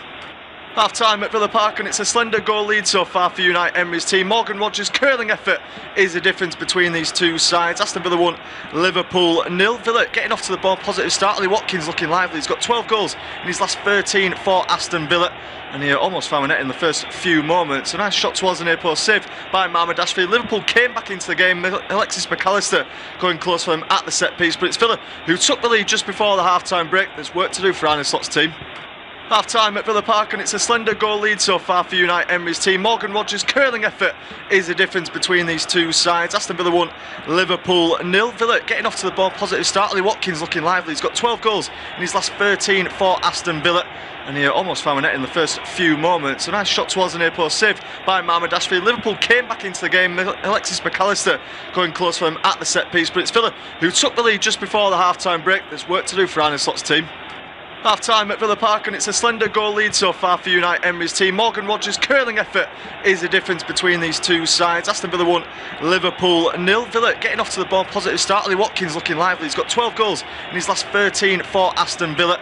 And he almost found a net in the first few moments. A nice shot towards the near post, saved by Mohamed Ashfi. Liverpool came back into the game. Alexis McAllister going close for them at the set piece. But it's Villa who took the lead just before the half-time break. There's work to do for Arne Slott's team. Half time at Villa Park, and it's a slender goal lead so far for Unite Emery's team. Morgan Rogers' curling effort is the difference between these two sides. Aston Villa 1, Liverpool 0. Villa getting off to the ball, positive start. Lee Watkins looking lively. He's got 12 goals in his last 13 for Aston Villa, and he almost found a net in the first few moments. A nice shot towards the near post, saved by Mohamed Ashby. Liverpool came back into the game. Alexis McAllister going close for them at the set piece, but it's Villa who took the lead just before the half-time break. There's work to do for Arne Slott's team. Half time at Villa Park, and it's a slender goal lead so far for Unite Emery's team. Morgan Rogers' curling effort is the difference between these two sides. Aston Villa 1, Liverpool 0. Villa getting off to the ball, positive start. Lee Watkins looking lively. He's got 12 goals in his last 13 for Aston Villa, and he almost found a net in the first few moments. A nice shot towards the near post, saved by Mohamed Ashby. Liverpool came back into the game. Alexis McAllister going close for them at the set piece, but it's Villa who took the lead just before the half-time break. There's work to do for Arne Slott's team. Half time at Villa Park, and it's a slender goal lead so far for Unite Emery's team. Morgan Rogers' curling effort is the difference between these two sides. Aston Villa 1, Liverpool 0. Villa getting off to the ball, positive start. Lee Watkins looking lively. He's got 12 goals in his last 13 for Aston Villa, and he almost found a net in the first few moments. A nice shot towards the near post, saved by Mohamed Ashby. Liverpool came back into the game. Alexis McAllister going close for them at the set piece, but it's Villa who took the lead just before the half-time break. There's work to do for Arne Slott's team. Half time at Villa Park, and it's a slender goal lead so far for Unite Emery's team. Morgan Rogers' curling effort is the difference between these two sides. Aston Villa 1, Liverpool 0. Villa getting off to the ball, positive start. Lee Watkins looking lively. He's got 12 goals in his last 13 for Aston Villa, and he almost found a net in the first few moments. A nice shot towards the near post, saved by Mohamed Ashby. Liverpool came back into the game. Alexis McAllister going close for them at the set piece, but it's Villa who took the lead just before the half-time break. There's work to do for Arne Slott's team. Half time at Villa Park, and it's a slender goal lead so far for Unite Emery's team. Morgan Rogers' curling effort is the difference between these two sides. Aston Villa 1, Liverpool 0. Villa getting off to the ball, positive start. Lee Watkins looking lively. He's got 12 goals in his last 13 for Aston Villa, and he almost found a net in the first few moments. A nice shot towards the near post, saved by Mohamed Ashby. Liverpool came back into the game. Alexis McAllister going close for them at the set piece, but it's Villa who took the lead just before the half-time break. There's work to do for Arne Slott's team. Half time at Villa Park, and it's a slender goal lead so far for Unite Emery's team. Morgan Rogers' curling effort is the difference between these two sides. Aston Villa 1, Liverpool 0. Villa getting off to the ball, positive start. Lee Watkins looking lively. He's got 12 goals in his last 13 for Aston Villa, and he almost found a net in the first few moments. A nice shot towards the near post, saved by Mohamed Ashby. Liverpool came back into the game. Alexis McAllister going close for them at the set piece, but it's Villa who took the lead just before the half-time break. There's work to do for Arne Slott's team.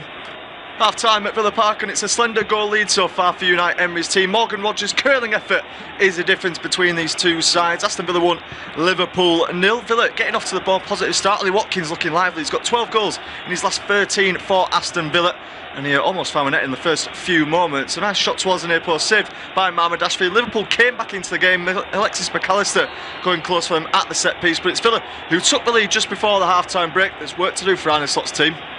Half time at Villa Park, and it's a slender goal lead so far for Unite Emery's team. Morgan Rogers' curling effort is the difference between these two sides. Aston Villa 1, Liverpool 0. Villa getting off to the ball, positive start. Lee Watkins looking lively. He's got 12 goals in his last 13 for Aston Villa, and he almost found a net in the first few moments. A nice shot towards the near post, saved by Mohamed Ashby. Liverpool came back into the game. Alexis McAllister going close for them at the set piece, but it's Villa who took the lead just before the half-time break. There's work to do for Arne Slott's team. Half time at Villa Park, and it's a slender goal lead so far for Unite Emery's team. Morgan Rogers' curling effort is the difference between these two sides. Aston Villa 1, Liverpool 0. Villa getting off to the ball, positive start. Lee Watkins looking lively. He's got 12 goals in his last 13 for Aston Villa, and he almost found a net in the first few moments. A nice shot towards the near post, saved by Mohamed Ashby. Liverpool came back into the game. Alexis McAllister going close for them at the set piece, but it's Villa who took the lead just before the half-time break. There's work to do for Arne Slott's team. Half time at Villa Park, and it's a slender goal lead so far for Unite Emery's team. Morgan Rogers' curling effort is the difference between these two sides. Aston Villa 1, Liverpool 0. Villa getting off to the ball, positive start. Lee Watkins looking lively. He's got 12 goals. That's a very warm welcome back to this independent unofficial off-tube studio commentary of this Premier League clash between Aston Villa and Liverpool. We're back underway now for the second half at Villa Park. It is Villa who are getting us underway, now playing from right to left in this one. There's been a change as well at the break for Unai Emery's team. He's replaced Victor Lindelof in the midfield with Ross Barkley, so a more natural midfielder now coming into the fray. Villa, of course, leading by a single goal to nil going into this second half. A fantastic goal from Morgan Rogers, a curling effort into the far corner. First real involvement for the Aston Villa start in the middle, and he really took his chance well. As it stands, Aston Villa confirming their place in the Champions League. Liverpool are going to have to keep an eye over their shoulder. Bournemouth waiting in the wings. They, of course, play against Manchester City on Tuesday evening. The Citizens in action tomorrow in the FA Cup final against Chelsea, of course, will be available on our service. Cash now with a long throw forward at the start of this second half. So with that change for Villa, bearing in mind it's Martinez in goal, back four of Cash, Konsa, Torres and Digne still in effect. Barkley's now replaced Lindelof in the midfield alongside Yuri Tielemans. It's McGinn, Rogers and Buendia who are still in behind Ollie Watkins, who's been quiet after a first real heavy start in the game. Liverpool have made no changes, so they're still as they were. That's Mamardashvili in goal, back four of Gomez, Konate, Van Dijk and Kirkesh. It's McAllister and Gravenberch in the midfield with Szoboszlai, Jones and Engamauer in behind Gakpo, who is the starting striker. Still myself, Joshua Makin, alongside me Dale Rosso, taking you through this one. And Dale, it looked like Liverpool had sorted themselves out in this game. They had a pretty poor start, they came back into it, and then Villa scoring against the run of play. How do Arne Slot's team go about this second half? Well, honestly, I think they just need to keep on playing the way they were before the goal actually went in. I think when that goal went in, from an Aston Villa perspective, they smelled blood, and Liverpool started to panic. But I think if they could calm themselves down, obviously in the second half, and continue playing the way that they were, I think the goal was always going to come. From a Liverpool perspective, ball in behind should be claimed by Mamardashvili, although didn't make it look comfortable. But yeah, I think they switched off at the back, which allowed Aston Villa to get that goal. But other than that, they were in control of the game. Yeah, they were. It was a good period from them. They didn't really threaten Emi Martinez too much. They did have the ball in the back of the net. That was disallowed after Gakpo had strayed offside. A mistake from Martinez as he couldn't gather the ball up. Gakpo converted it, but he was clearly in an offside position. So Liverpool didn't take the lead, and that's why Aston Villa's clean sheet remains intact for the time being. Quite the turnaround, by the way, in the League Two playoffs at the game between Salford and Grimsby. Salford 1-0 up on the night. They were 2-0 up on aggregate. However, Grimsby have pulled it back. It's now 3-3 on aggregate. So Salford actually won the first leg 2-1. Grimsby have turned it round. They're into the final moments of stoppage time there. So heading for extra time. It's 0-0 on the night between Notts County and Chesterfield. Bearing in mind Notts County still hold a 1-goal lead though on aggregate there. Just going into the second half. That game of course still also available on this service. About 3 minutes into the half now at Villa Park. It's been steady so far from both teams. Villa looking for the second now though. Digne finds it inside for Watkins, who's away from Joe Gomez. Across now to McGinn. Rogers wants it on that far side. He gets it as well. Rogers up towards the edge of the box. Few step overs. Lays it towards Tielemans. It's too much of a nonchalant pass though, and Gravenberch steals in. He finds Gakpo. Can Liverpool get away on the counter attack now? It's McAllister laying it off for Gomez. Space for the right back to move into now as well. Szoboszlai's just up at him. This is a little bit slow though from Liverpool, and this is the problem they've faced all season. Just too sort of slow on these attacks, too predictable. It's easy for teams to read them, and now Villa have got players back in the way of it. Yeah, I think predictable's the choice word there. Liverpool not really able to surprise all too many teams this season. The biggest surprise, of course, being Rio Engamauer, who's driving forward now. Yeah, it just does too much in the end. He's got his cross back in though. The flag hasn't gone up for a goal kick yet. That certainly looked out of play. Gomez hits it into the ground. Villa are still appealing. That looked like it had gone out for Engamauer, but play continues. Gravenberch now back towards McAllister. Isn't going to chip the ball into the box yet. Across towards Konate, now back towards Alexis McAllister. Villa have now got players back in position to defend this one. Van Dijk over towards Engamauer, passes a little bit behind it, but will still gather the ball up anyway. Now wants to run at John McGinn. Across to Jones.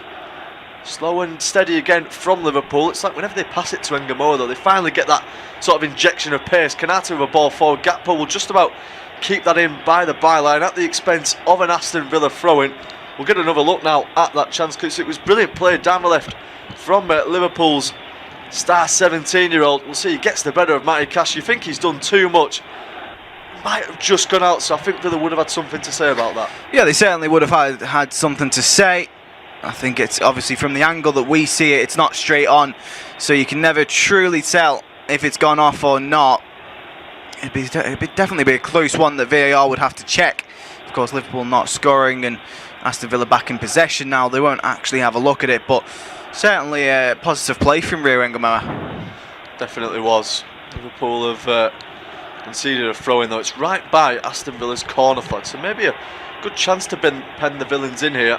He did well to press them in that side of the pitch. Szoboszlai loops the ball over the head of Digne. Not sure why he's doing that, with his side 1-0 down. Digne just lets it go behind him as well, so he's going to take his time with this one as the cameras focus on Arne Slot. We haven't really spoke about his future so far this evening. He's under a lot of pressure, though, isn't he, from those Liverpool supporters. A decision has got to be made at some point about his future. Aston Villa have now given away a free kick again. It's Emiliano Buendia who's giving it away, and every time he's given a foul away this evening, he's looked fairly furious with Chris Kavanagh afterwards. But we'll see the replay of it now. Barkley is the man initially challenging him. Buendia slips in and seems to win the ball, actually, so maybe a peculiar one from Chris Kavanagh. Yeah, it certainly is. I mean, I don't think Chris Kavanagh has been consistent in this match. I think he's given a foul for less and let more go away, so he's certainly not being consistent. I think that's where the frustration grows in the players like Szoboszlai, like Emi Buendia. But yeah, I think he certainly has to do more to control the game. Free kick comes in from Szoboszlai towards the back post. Van Dijk's got the header and he scored as well. Is the flag going to go up on that far side? It's not. Virgil van Dijk nods Liverpool level in this big game at Villa Park. It's Aston Villa 1, Liverpool 1, although a bit of confusion. Has the goal been ruled out? The scoreboard's saying 1-0. Chris Kavanagh has been told to look at something. We'll confirm over whether this is a goal or not. Van Dijk looked to go and wheel off and celebrate. However, I think it's been ruled out. Well, Chris Kavanagh is standing there. He's quite clearly being told to have a look at something, or VAR is currently looking at something. Doesn't look like there's a foul in the build-up. Potentially an offside. We'll have to see more. Obviously, this angle we're seeing now, we can't see when the ball has been kicked. He's so open on that back post. If it does stand, it'll be his 5th goal of the season. Relatively high tally for a centre-half. It looks like he'll be onside. Pau Torres, the furthest back defender in an Aston Villa shirt, and clinical finishing from the centre-half. Yeah, brilliant header from Van Dijk. I think the question over is whether he's fouled Matty Cash. It's a bit of a two-handed push on the Polish international. I'm not sure there's enough to get that one ruled out. They are looking at it though, VAR. For the time being, it is Aston Villa 1, Liverpool 1. Confirmation though, they're actually checking for a possible offside. That's what we're being told at the moment from the screens. And well, Chris Kavanagh points towards the middle of the pitch. It has gone into the net. It's gone in legally as well. Liverpool have got their equaliser. I have to say, there wasn't much of a foul at all there from Van Dijk. A little bit of confusion in the aftermath, but Liverpool have got their equaliser. Yeah, they have, and they deserved it for the way they were playing in the first half before conceding. And of course, coming out in the second, like I said, and just continuing on the way that they had been. I mean, I did say in the first half that they were starting to get predictable with the free kicks from the right-hand side. Every single one, I think they've had 4 in this game, every single one has gone into that back post, and every single time Virgil van Dijk has won the header. There was one occasion where Aston Villa defended it, and maybe they mixed themselves up and they thought Liverpool surely will go a different way this time. Yeah, it's still such a big threat, isn't it, Virgil van Dijk from the set pieces. Maybe talk of him not being quite at his best defensively these days, but you cannot fault him. In the set piece situation, he's absolutely lethal. And Aston Villa have not learnt their lesson in this game. They've been penalised for it as well. So it's Aston Villa 1, Liverpool 1. The Reds now back up to 4th in the table. They leapfrog Villa again on goal difference. And still as it stands, neither of these two teams confirming their place in the Champions League. It's highly likely that they're both going to be playing at the top level of European football next season. But they'll both want it confirmed tonight. As Liverpool maybe sensing blood now, trying to go forward. McAllister with a heavy touch and just allows Konsa to nip the ball back off him. It's back now with the England defender right by his own corner flag. Cash turns nicely and finds Rodgers, who slips over on it. This might work out nicely. Kirkers though gets in front of his man. They want a free kick, Liverpool. They're not going to get it, and the ball's through to Watkins, surely offside. Yeah, the flag will go up. Watkins runs through on goal. He rounds at the goalkeeper. He puts it into an empty net as well. That won't count though. Watkins clearly offside in the build-up. He had a moment like that in the first half where he was offside. The flag went up then and he got a yellow card for it. I don't think he's going to get another one for doing it again now. He'll argue that he was on. He's clearly not though. Can see it's Van Dijk who's the furthest man back and he's way beyond him. Clinical from Watkins, but it's not going to count. Yeah, it's a curious decision again from Watkins to take that chance. Obviously the whistle was blown, and in the first half he went on, put it in the back of the net, picked up a yellow card. In the second half, he's done the same thing. Obviously, he hasn't picked up a yellow card. He's still on the pitch, and I think rightly so. No one would want to see him sent off for that. I think he thought he was still inside his own half, but the replay shows that he wasn't. Yeah, Engamo with a shot, it's off the post. Gakpo can't turn it in as well. Big chance for Liverpool to go and take the lead, and they haven't done it. Brilliant again from Rio Engamo. He's been fantastic in this game for the Reds, and he just bent one onto the post there. Martinez well beaten. We'll have to see if this is an easier chance than it looked for Cody Gakpo. Again, he might have been offside. It cannons off the post. Gakpo, he can't really ready himself. He's not expecting that ball to come off at him. He just gets a touch on it. He's leaning back. It's a harder chance than it looks, but he completely gets it wrong. Yeah, it's really difficult chance. It's coming off the post, and obviously he's caught off guard, and he almost has to angle his body around the ball, which is never easy. But in the same sense, 6 yards out, no matter how you get a touch on it, you have to get it on target.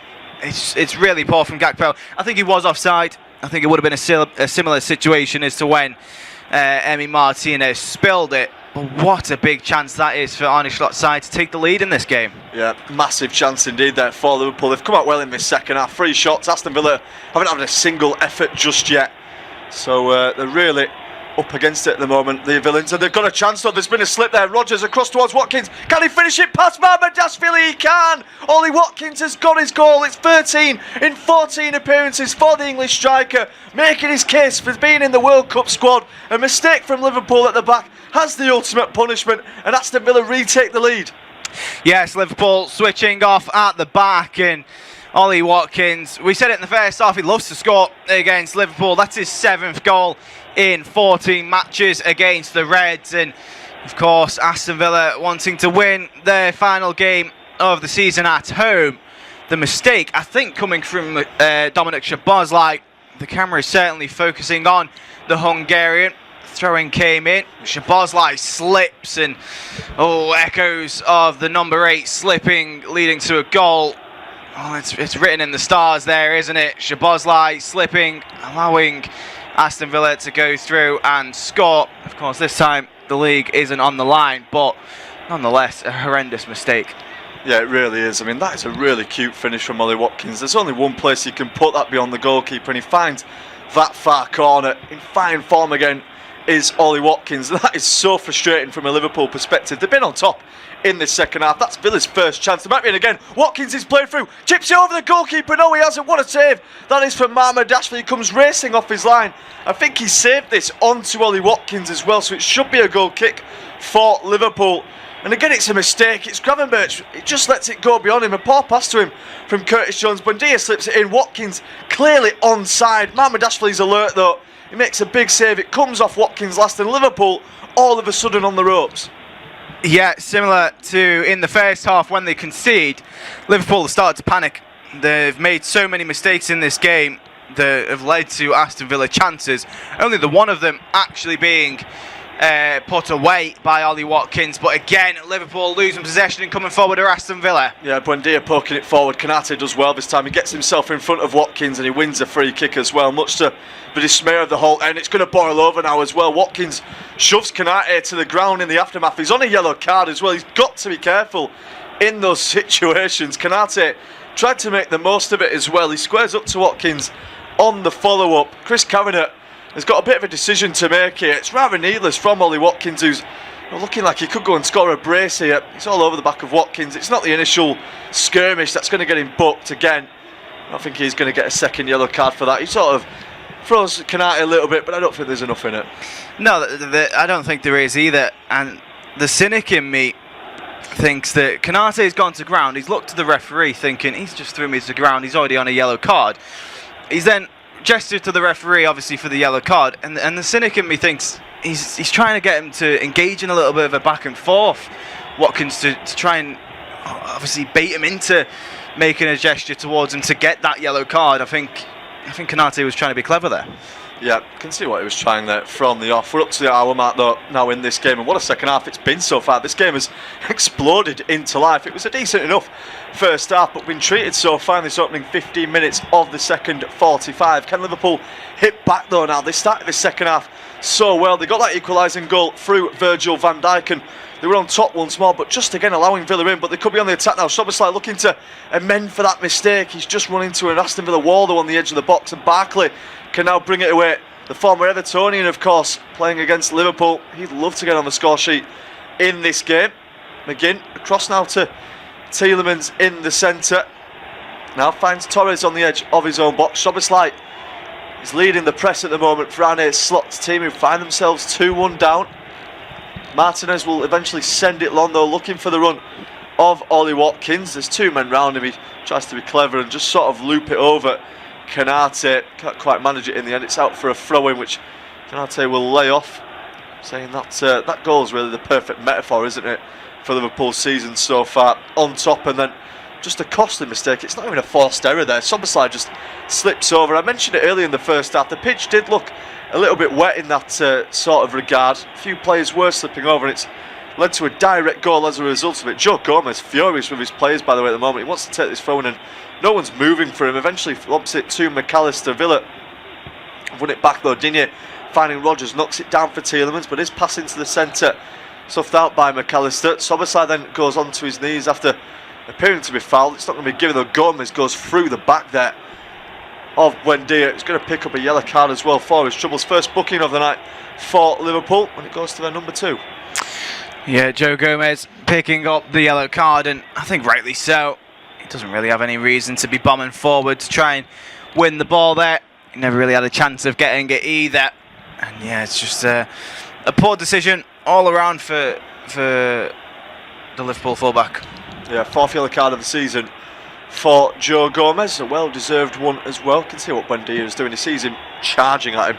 Just lays it off quickly, so he knows that Gomez is going to bundle into him. At the back now for Pau Torres. Across towards Emi Martinez. Well, through extra time now in the game between Salford and Grimsby, but it's still 3-3 on aggregate in that one. Still goals on the night as well between Notts County and Chesterfield. They kicked off at the same time as us, as McGinn now holds off the challenge from Ngomoa. Pass towards Torres. And back inside towards Emi Martinez, who Liverpool still haven't tested enough really in this game. We know he's got a mistake in him at times, the Argentine goalkeeper. Now sends it long. What a kick that is. Watkins feels like he's brought down there by Canate. Chris Kavanagh adamant there's not been a foul. Villa will play on anyways. Barkley drives forward. He hasn't kept that one in play as well. It's gone out for a throw-in. Chris Kavanagh's just been told to wait at the moment. Canate is the last man here on Ollie Watkins. It's pretty clumsy from the Frenchman. Is there enough in that for a free kick? I think there could be. And he certainly makes the contact. At one point it looked like they were going to do the tango, and now Ollie Watkins is on the ground. I mean, the ball's not even in shot, and they're already making contact with each other. Obviously, I don't think there's actually all too much in terms of malicious intent to try and bring his man down. And it seems like the referee agrees because the game's back underway. But in the same sense, you don't want to give the referee the opportunity to make that decision. No, you don't. They're consistently coming together now, Canate and Watkins. There come Liverpool at the other end though. Szoboszlai looking to cut the ball across. Good defending though from Pau Torres, who gets across to cover him. It's going to be a corner though for Liverpool. Already effective so far with the set pieces. Van Dijk will go up for this one again. We've just seen Mo Salah talking to Arne Slot, so he's going to be entering the field of play in the next few minutes or so. Can them get themselves level before he does that though? It's going to be Van Dijk moving up for this one. Szoboszlai's going to take the set piece though, right in front of those travelling Liverpool supporters. The outswinger from the Hungarian. It's a good delivery as well. It's knocked towards the far post. Cody Gakpo, I think, was the man who got the final touch. It's a great ball from Rodgers into the centre. Buendia might be able to get away from for Liverpool, for Aston Villa, sorry. Now his touch sort of takes it behind him though. They've taken the free kick shortly, and Morgan Rodgers is sprinting forward. Could be a 2-on-2 if they play it right. Rodgers through to Ollie Watkins, now inside the box. Martin Madashvili comes out and denies him once again. Then we could have a hat-trick this evening. Ollie Watkins out to begin now. Left-footed ball, tries to slip it through for Rodgers. Liverpool still haven't got it cleared. Cash now steps in, finds Watkins, now back to Cash. Barkley on the edge of the area.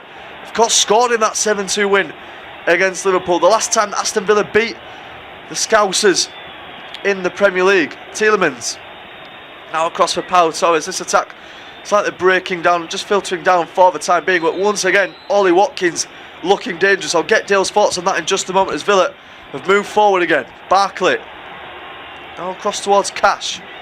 Wants it over for John McGinn, the captain. Tries to run it round Kerkez, who gets in front, and that's going to be a free kick for Liverpool. Well won by Milos Kerkez. Yeah, as I was just saying, good chance for Watkins, once again denied by Mamardashvili.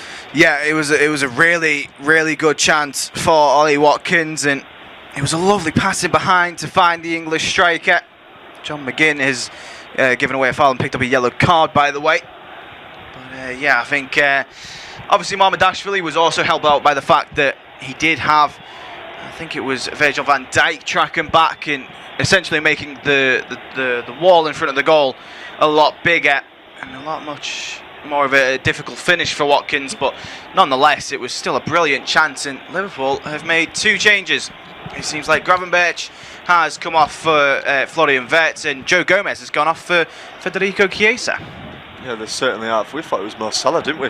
That was getting prepped to come on. He had a talk with Arne Slot. However, the Liverpool manager has decided against that. Now he's brought on Chiesa instead. Interesting choice from the Dutchman, and we'll see if it pays any dividends for Liverpool. Florian Wirtz still really needs to make a name in a Liverpool shirt. Found himself out the team. That's a good first involvement there, though, from Federico Chiesa. He goes down the outside of Luca Digne, who impedes the Italian international. Liverpool have got themselves a free kick just by the touchline. Another chance for them to send this ball high up into the box and get the likes of Van Dijk and Konate attacking it. It is again, of course, going to be Dominic Szoboszlai, who's eager to make up for that big mistake earlier on in the second half. He's the reason Aston Villa currently lead this game again. Szoboszlai standing over this one now. The high line from Aston Villa. Is it going to be effective for Unai Emery's team? Up goes the arm from Szoboszlai. He swings it into the air. Villa try and catch the players offside. Van Dijk's running out for it. This time it's good from Martinez. He takes the kick long as well. What a ball that is. And Watkins brings it down. He's got Rodgers arriving to his right. Can Morgan Rodgers get there? He can't. Kerkez slides in. It's bouncing around a little bit before Kerkez should get this clear. He still hasn't done. Buendia nips in front this time. It's absolute chaos on the edge of their own box there for Liverpool. What a pick out though from Emi Martinez, and the ball from Watkins I think just lets this one down. I'll get the thoughts of Dale in a moment though. It's slipped through for Gakpo. Martinez this time is off his line. It's end-to-end stuff. Flag's gone up for an offside, and finally I can get a chance to breathe. Yeah, I mean, it's absolute chaos from box to box. Emi Martinez just about claiming the ball, then firing it up to the other side. A brilliant touch from Watkins, and maybe needed a bit more pace on the pass to try and find Morgan Rodgers, and then Kerkez has to slide into the challenge to clear it away, but only clears it off the feet of Florian Wirtz and back into the danger zone until eventually after a little bit more chaos it was cleared away by Liverpool. But so chaotic, and it's just not at all comfortable defending. No, it isn't. It's chaos every time it goes to the back for Liverpool. They haven't looked comfortable all evening dealing with the threat of Ollie Watkins and Morgan Rodgers. Even Buendia as well has caused them plenty of issues. Again, that's a decent kick out there from Mamardashvili. It's tried to be headed on by Wirtz towards Gakpo. Not going to work out. Those concert steps in front of it. Now for Torres, who turns nicely away from Gakpo. Long ball forward, and Digne's got the wrong side of Chiesa, who's up towards the box now as well. Luca Digne flashes it in towards the centre. He can't manage it. Good recovering in the end there from Federico Chiesa. He's given away a corner, but really important defending from the Italian. Yeah, really, really important from Chiesa. Of course, he's not being brought on as a right back in any way, shape or form. He's obviously going to be asked to help out if Szoboszlai is out of position, but I mean, you expect your fullbacks to track back, but you don't necessarily expect them to make the crucial challenges, and that's what he's done. Corner to come in now for Aston Villa. 21 minutes left to go. We'll hand over to Dale just after this corner kick is taken to take us through full time. Arne Slot still in deep conversation with Mo Salah as Cash swings it in. Gakpo heads it clear. Jones should be able to get it clear as well, even further than initially. He does so as well. Back towards Emi Martinez, who sends it long. What a pick out that is again from the Argentine. Cash in space on the left wing. Liverpool look exposed down that flank at the moment as Buendia now takes charge. Curling effort. Emiliano Buendia, it's off the bar. Rodgers trying to get on the follow-up. Van Dijk beats him to it. He heads it behind for a corner. It's been a sensational second half from a neutral perspective. So much entertainment on display as both these two teams go for the win. Aston Villa hitting the woodwork through Emiliano Buendia. With that, we have hit the halfway point of this second half. Villa still 2-1 up. They'll think it should be more. And with that, it's going to be Dale to take us through to full time. Yeah, Emi Buendia, so unlucky there. I think for him it's the fact that he's hit the direct corner of the woodwork, both half bar and half post, and it's just bounced into an awkward position that Ollie Watkins couldn't get on the end of it. Liverpool counting their lucky stars, really. They've been able to get away with that one there, because what a shot it was from Buendia. But it will be a corner nonetheless, and Alexis Mac Allister has gone to ground holding his face. I'm sure we'll get some sort of replay as to what has happened. I think he was man-to-man with Morgan Rogers. Morgan Rogers has now walked away, and Chris Kavanagh is having a word. It's Reconce, in fact, as the two of them are... I mean, it's silly from Mac Allister, really. He's trying to...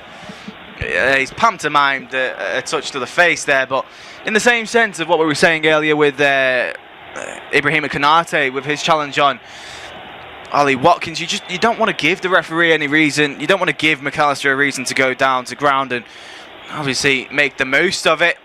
He certainly felt contact to the face. Konce's hand was in a fist shape. Do I think anything should be given?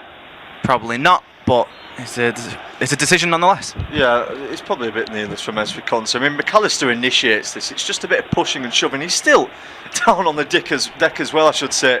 Sort of just making out as if he's really took one to the face. He's just reminding everyone, I think, of the South American tactics in this situation. A bit of play acting there from Alexis Mac Allister. Rather, I don't know who he's fooling with that one. Konce does sort of grab hold of his shirt and moves it up towards his face, but it's nowhere near enough for him to react in the way that he does. It's needless that from Liverpool's number 10. He's still expecting something to be given as a result of it. He's not going to get his decision, and they're going to continue it with the squabbling. Great entertainment on display. Chiesa's now getting involved with Konce as well. He's giving him a bit of a push, so they're all mouthing off at each other. Something's probably going to come to blows in a second at this set piece, because they're still pushing. Yeah, they certainly are.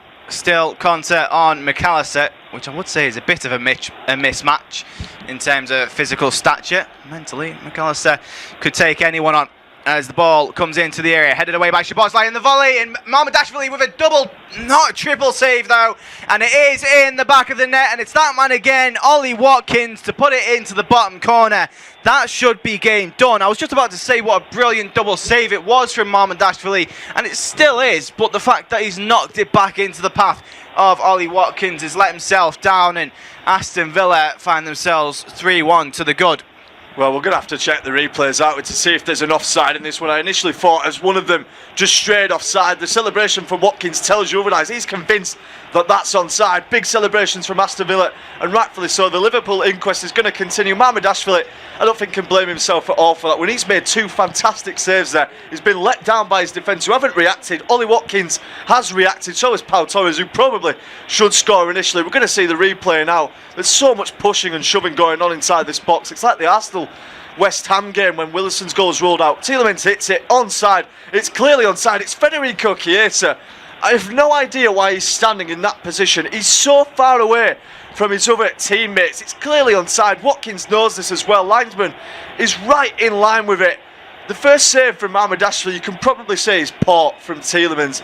Palms it straight to Pau Torres. He reacts well though, and unfortunately Watkins is right there, gets his brace. It's definitely going to count, and Aston Villa heading for a massive 3 points, which solidifies their Champions League position.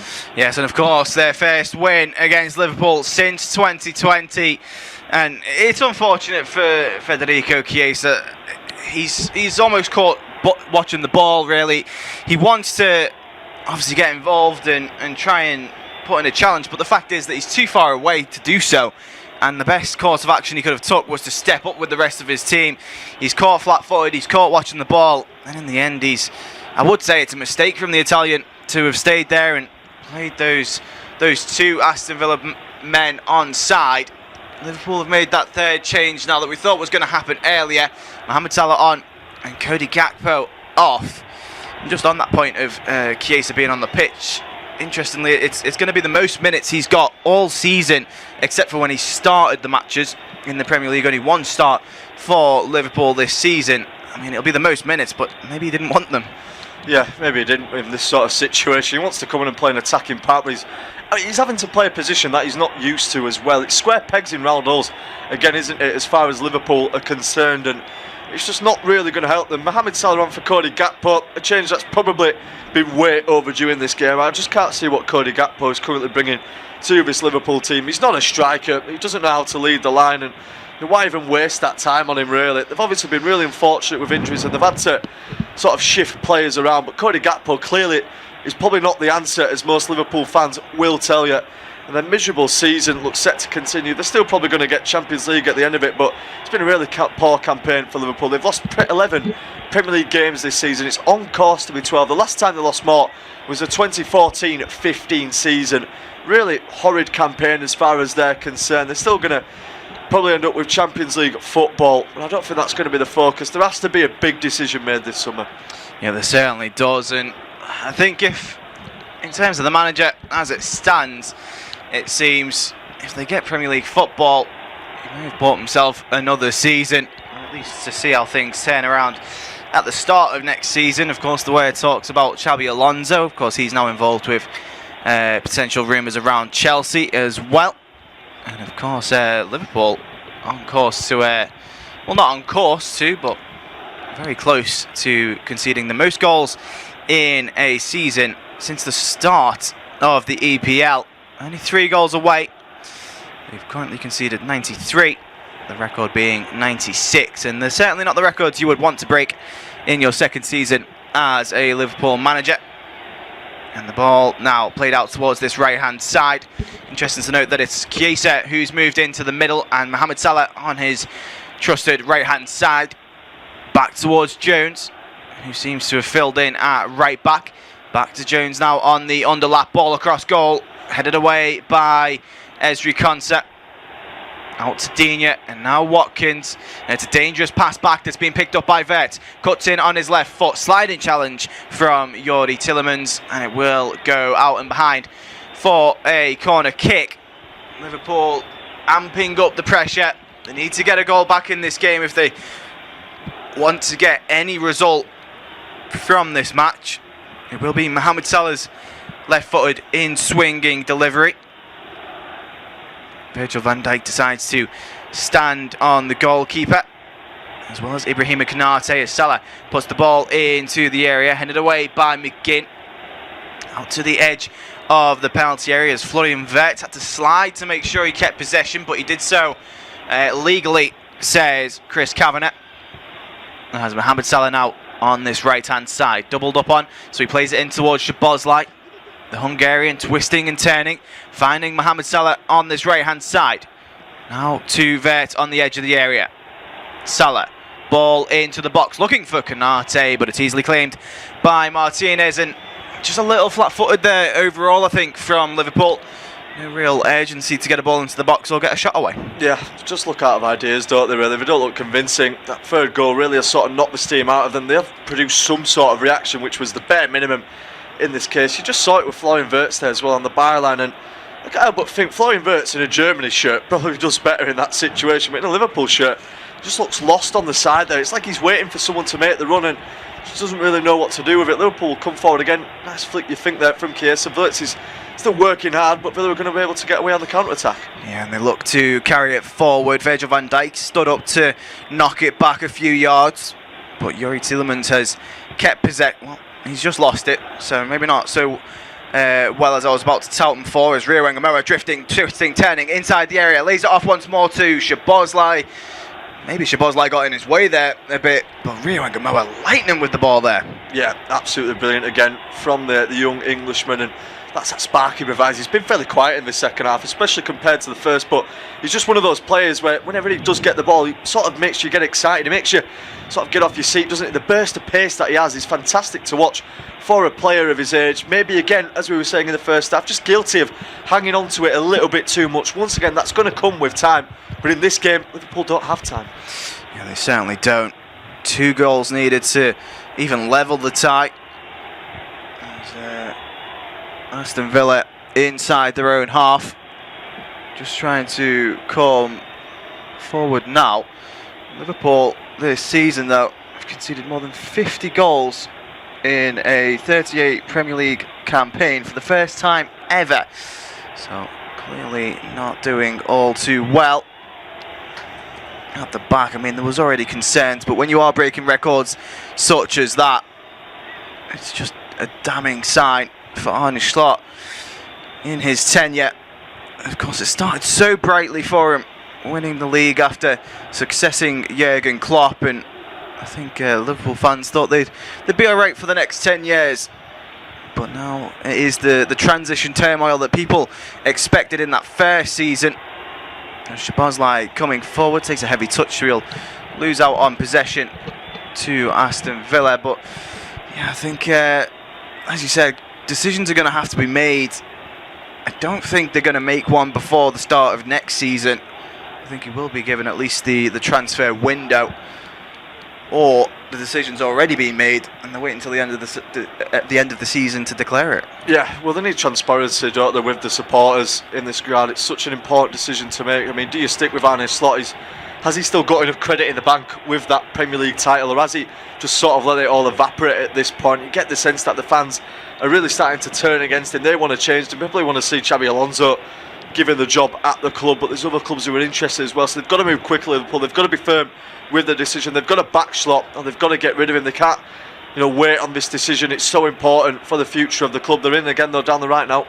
Yeah, Mohamed Salah fed the ball, but Luca Digne with the sliding challenge puts it behind for another corner. And I think it's exactly that. I think Arne Slot, his main issue is that he struggled to actually resonate with the Liverpool fans. He struggled to build a connection, and I think that's one of the most important things for Liverpool Football Club specifically. You look at Jurgen Klopp, you look at all the great managers in Liverpool's history, they've all had character and personality, and I think Xabi Alonso would come with that built in. Ball into the area now, into the near post, and just about scrambled away by Emi Martinez. Liverpool now on this left hand side, looks to put a ball into the area. It's a looping ball, looking for Van Dijk. Was he offside? It's gone across to Chiesa. His shot on target, swatted away by Emi Martinez, and then the flag did indeed go up. Emi Martinez clearly not happy about something. I think he thought it was obvious enough that he was actually not offside. I think a corner's been given, actually, and Villa are furious because they think it should have been an offside. I'm sure I've just seen Chris Kavanagh point over towards the corner flag. He has as well. It's going to be Szoboszlai to deliver it, but incredibly pedestrian from Aston Villa. They have got a 2-goal lead, but there's still a lot to play for in this one. There's still time left. If Liverpool could get one soon, that might just change things and add some tension to this game. Yes, edge of the area, Florian Wirtz, he takes the shot. It's being charged down and cleared away by Aston Villa. It certainly could change the side in this game. It's not over yet, as Liverpool still have time to at least get a goal and make the final few minutes a contest. Of course, depending on added time as well. The ball has rolled over the line for a throw-in. I think we're just looking back here now to see a potential penalty foul, or at least it seems to have been checked, because the game has stopped. Emi Buendia is on the ground, and that replay there was, well, it showed Emi Martinez quite needlessly pulling back Virgil van Dijk. Yeah, I've no idea why he's doing that there, Emi Martinez. I mean, the ball's already been cleared at that point. Just let Van Dijk get away. It's not even like it's in the box and everyone's sort of pushing around. It's rather risky from the Argentine. He's not going to be penalised for it in the end, and Aston Villa are going to make a substitute. That is Emiliano Buendia going off in place of Jan Maatsen, so maybe a bit more defensive now from Aston Villa. They can afford to shut up shop as well. They've got that 2-goal advantage, and Liverpool, well, they are sort of ramping up the pressure. They just don't look dangerous. I mean, can you really tell me what Liverpool excel at the moment? They look just sort of average at everything. It's quite baffling, really. I can't tell you what Liverpool are good at. Yeah, Curtis Jones in possession, just on this right hand side. He'll take the throw in for Liverpool, and I think versatility is probably Liverpool's best attribute at this point, and I don't think many would even say it's that great. They've certainly struggled for fitness, of course, and they've had to put certain players in positions to fill the roles of others, and maybe that has developed versatility. But in terms of how they approach games, it's quite clear that Arne Slot doesn't have versatility. I mean, look at this. Liverpool's results against the top 9 this season. 0 wins, 1 draw, 7 defeats. And they've conceded 10 goals more than they've scored. Yeah, it's damning, isn't it? In away games as well, in such big fixtures, and they're not able to turn up in them for whatever reason. They just look lost, and it's a big stat that'll go against them, Liverpool. It's definitely one that will be looked at by the higher ups. So they've always thrived off turning up in big games and getting results at other team stadiums. It's not quite worked out this season. It's maybe an issue with mentality, whether they're able to get the players up for it or not. That's something that's going to be looked at with Arne Slot, as well as the style of football, because a lot of supporters will probably tell you it's not football that they enjoy watching anymore. It's not exciting to watch. It's rather boring at times as well. It looks like we've got some late drama in the game in the League 2 playoffs between Salford and Grimsby. Yeah, it certainly does, because Salford have got a goal late on, and it's Callum Cisse with a goal in the 117th minute of extra time. So as it stands, of course, they would go through. It would be 4-3 on aggregate, actually. We'll get confirmation shortly, but Liverpool coming forward now on the right hand side as Mohamed Salah plays it in towards Federico Chiesa. Now out towards McAllister, back to Chiesa again into the 87th minute as Chiesa still coming forward. I think that's one of his best attributes, is that he's so tenacious, is the Italian. Every time he comes on for Liverpool, he wears his heart on his sleeve and runs it into the ground as Curtis Jones distributes the ball out towards the right hand side and then into the areas. He's trying to find McAllister, but it will filter all the way through to Emi Martinez, and it'll be an easy claim for Aston Villa. And I think at this stage, short of a miracle or a shock for Liverpool, it should be game done. Yeah, they just look like they've lost all sort of belief in this game. Real lack of ideas going forward. You can't maybe fault the effort from Liverpool. They're always, still playing till the end, but they just look out on their feet at the moment. There's nothing that really inspires confidence. Chiesa, of course, is trying to do his best as he can, but as we've just seen, his best isn't enough. A wayward pass there. John McGinn takes it off in wonderful footwork from the Scotsman. It's now Barkley moving forward. Yes, Barkley coming forward now in midfield, and confirmation that it is currently on aggregate 4-3 to Salford, so they would be progressing in the playoffs. And Chiesa trying to win the ball back for Liverpool, hasn't done so successfully, and Aston Villa now coming forward on this left hand side. Digne overlapping Matson, plays it inside, finds Watkins, now out towards this right hand side of McGinn. He pops a shot from range, and what a shot it is! It's into the far corner, and the Scotsman, the captain, John McGinn, gets the goal for Aston Villa, and he's put the game to bed with that one. He's absolutely picked that one out. Again, Liverpool just don't learn their mistakes. I mean, they're letting Villa get their two best players from the edge of the box, get time and space on the edge of the area like that. I mean, what are they really expecting in this situation? It's a wonderful effort from John McGinn, a 5th Premier League goal of the season, a 10th in all competitions, which takes him to double figures, the Aston Villa captain. It's such a wonderful pick out, but again, he just sort of stops dead on the ball on his left foot, and he's just got all the time in the world to pick his corner. And once he gets it like that, Mahmoudashvili has got no chance. Kirkes is just standing off it. It's like he's inviting, go on then, John McGinn, I'll let you have your shot, I'll let you pick out the top corner. And that's exactly what it does. It caps off a wonderful evening for Aston Villa. They're going into the Champions League next season, no matter what happens in that game against Freiburg. I mean, what a build-up it is to that game for them as well. One of the biggest nights in their recent history. They're going into it off the back of a hammering of Liverpool at Villa Park. Wonderful from Aston Villa. 4-1 win for them, it looks like. And again, the problem's just deepening at Liverpool. Yeah, they certainly are. Liverpool not at all able to turn things around in this game.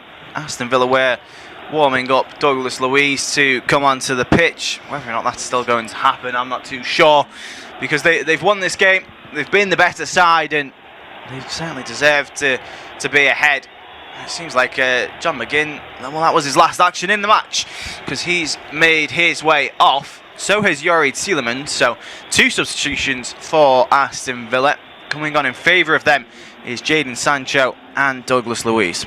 Yeah, It's just two changes you make at the end of the game, really. I mean, they both deserve a standing ovation. They've been absolutely fantastic for their two teams. 8 minutes has been added on, so this could get even worse yet for Liverpool. If Villa really want to turn the screw, Liverpool are going to try and attack now, but this game's dead and buried for them. It is going to be another win without another game, one of the top 9 without a win. And that is a stat that you cannot own as a Liverpool manager. That's unacceptable, to not turn up in games like this and just let Villa walk all over them. Really poor performance again, especially in the second half. It started brightly. They got that equaliser through Virgil van Dijk, but Villa have just sort of toyed with them ever since. It's been men against boys. Ngamoa now going forward. Yeah, they certainly are. Rio Ngamoa into the penalty area, takes a shot, takes a deflection off of contact and goes behind for a corner kick. And I think from a Liverpool perspective, of course, this season, looking into Arne Slot, yes, they have qualified, or if they stay as it stands, they have qualified for Champions League football, and of course, that's always the aim for Liverpool. They'll want Champions League football and of course to challenge for the title. But realistically, it is quite fortunate as the ball comes into the area. Chance and a Liverpool goal actually in the back of the net, and it's Virgil van Dijk again. It is 4-2. Is it a little too late? I'm not too sure. Obviously still 6.5 minutes left on the clock.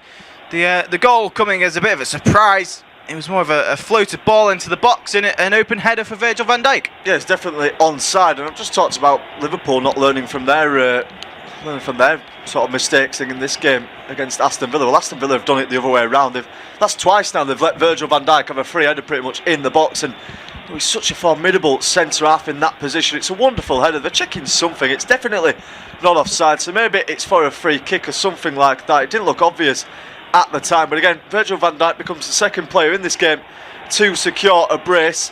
And just a warning there for Aston Villa, we've got 6 minutes left of additional time. If Liverpool get one here in the next 2 minutes, this one is far from over. Yeah, it certainly is, setting itself up to be a lightning finish. And I mean, as it stands, it's still 2 goals down for Liverpool, so they'll have to scratch and claw at every opportunity. Ross Barkley taking the shot on from range, but it's being charged down by Alexis McAllister. And going on to what I was saying just before the goal was scored, Liverpool of course currently in 5th.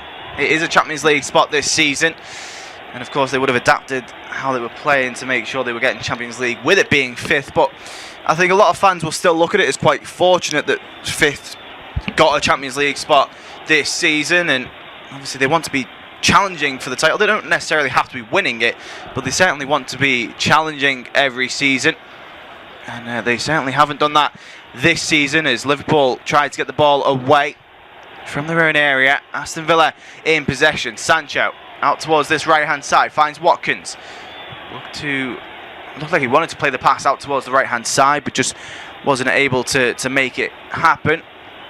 Back towards Matson. Now on this right hand side is Ross Barkley coming forward, draws the challenge from Virgil van Dijk and wins a free kick for his side.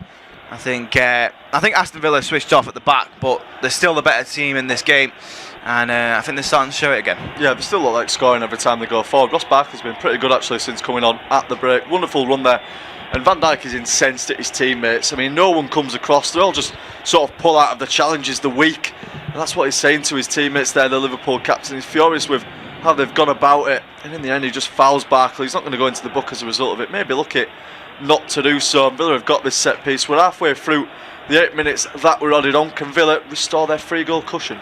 Arne Slot certainly not looking the happiest of chaps on the touchline. His side certainly not performing to his own expectations this season. I think a lot of people's expectations. And again, it's one of those games where you need players who are going to come in with clutch moments and produce those moments of magic. Yes, they're away. They've not had a great away form this season, but nonetheless, you still need someone like Mohamed Salah, what he's done over the years, to really produce those moments, and they've just not came. But what has come is an Aston Villa free kick. The shot comes in, and it's blocked off of the Liverpool wall. Luca Digne's effort headed away by, I would assume, Van Dijk in the wall. Nonetheless, it has gone behind for a Aston Villa corner kick. 3 minutes left on the clock. Aston Villa 4, Liverpool 2.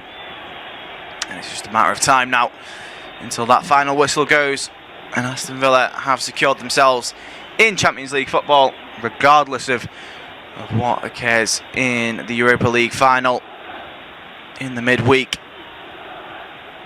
as Aston Villa prepare themselves for this corner from the left-hand side. Ball into the area, flicked on, now in towards the back post as it's found its way to the edge of the area. It was passed back by Rodgers, and then all the way back to Emi Martinez, who fires a long ball, almost quarterback-like, towards the right-hand side, looking for Morgan Rodgers running behind, but it was certainly overhit and easily claimed by Mamardashvili. Shabozlai, just inside the Aston Villa half, plays it out towards the right-hand side. Curtis Jones back to Shabozlai.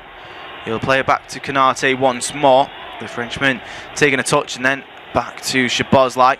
Liverpool coming forward up this right-hand side now with Mohamed Salah. Jones back to Shabozlai. Faced up against by Luca Digne. And then Pau Torres comes out to meet him and stops the cross from coming into the box. So it will be a Liverpool corner. Of course, they'll look to get a goal. I mean, it's an opportunity for Virgil van Dijk to get a potential hat-trick. A hat-trick of headers, of course. As we see shots of the fans not best pleased, to say the least, as the ball comes in from this right-hand side. It's actually Curtis Jones who wins the header, and it's an easy claim as it pops up into the air for Emi Martinez. Just over 60 seconds left on the clock.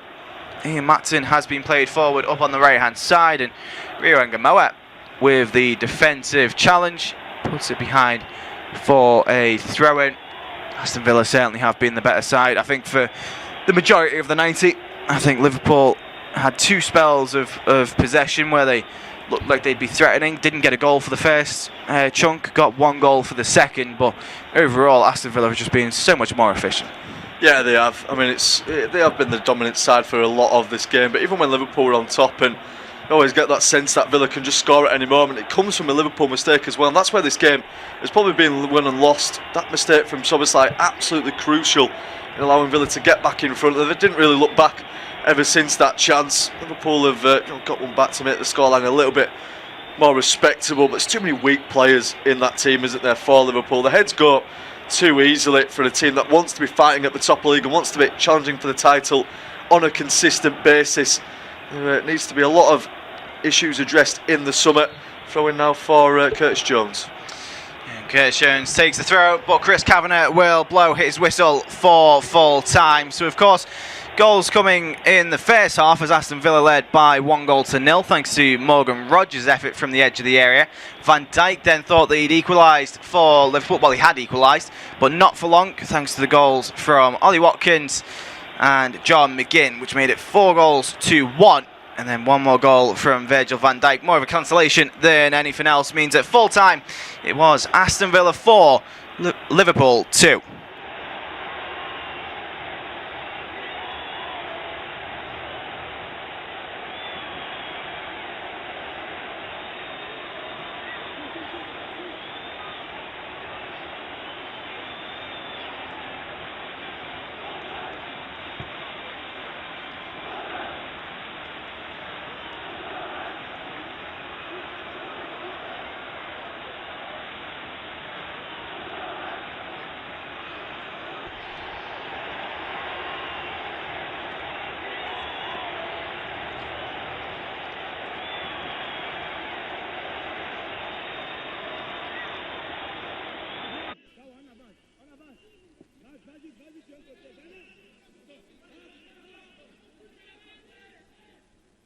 Our next football commentary match is getting ever nearer, so why not take the opportunity of having a bet on the match? Whether you're interested in betting on the match result, the first player to score, the last scorer, correct score, double result, total goals market, handicap betting, or any other of our exciting market, it's fun to be involved. Don't forget, when the match kicks off, you can sit back and enjoy superb independent studio commentary while also enjoying our in-play betting opportunities. Good luck!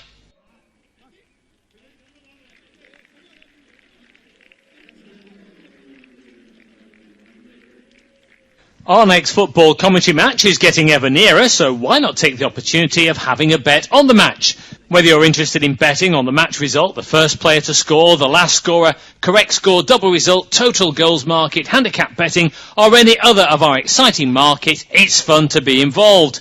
Don't forget, when the match kicks off, you can sit back and enjoy superb independent studio commentary while also enjoying our in-play betting opportunities. Good luck.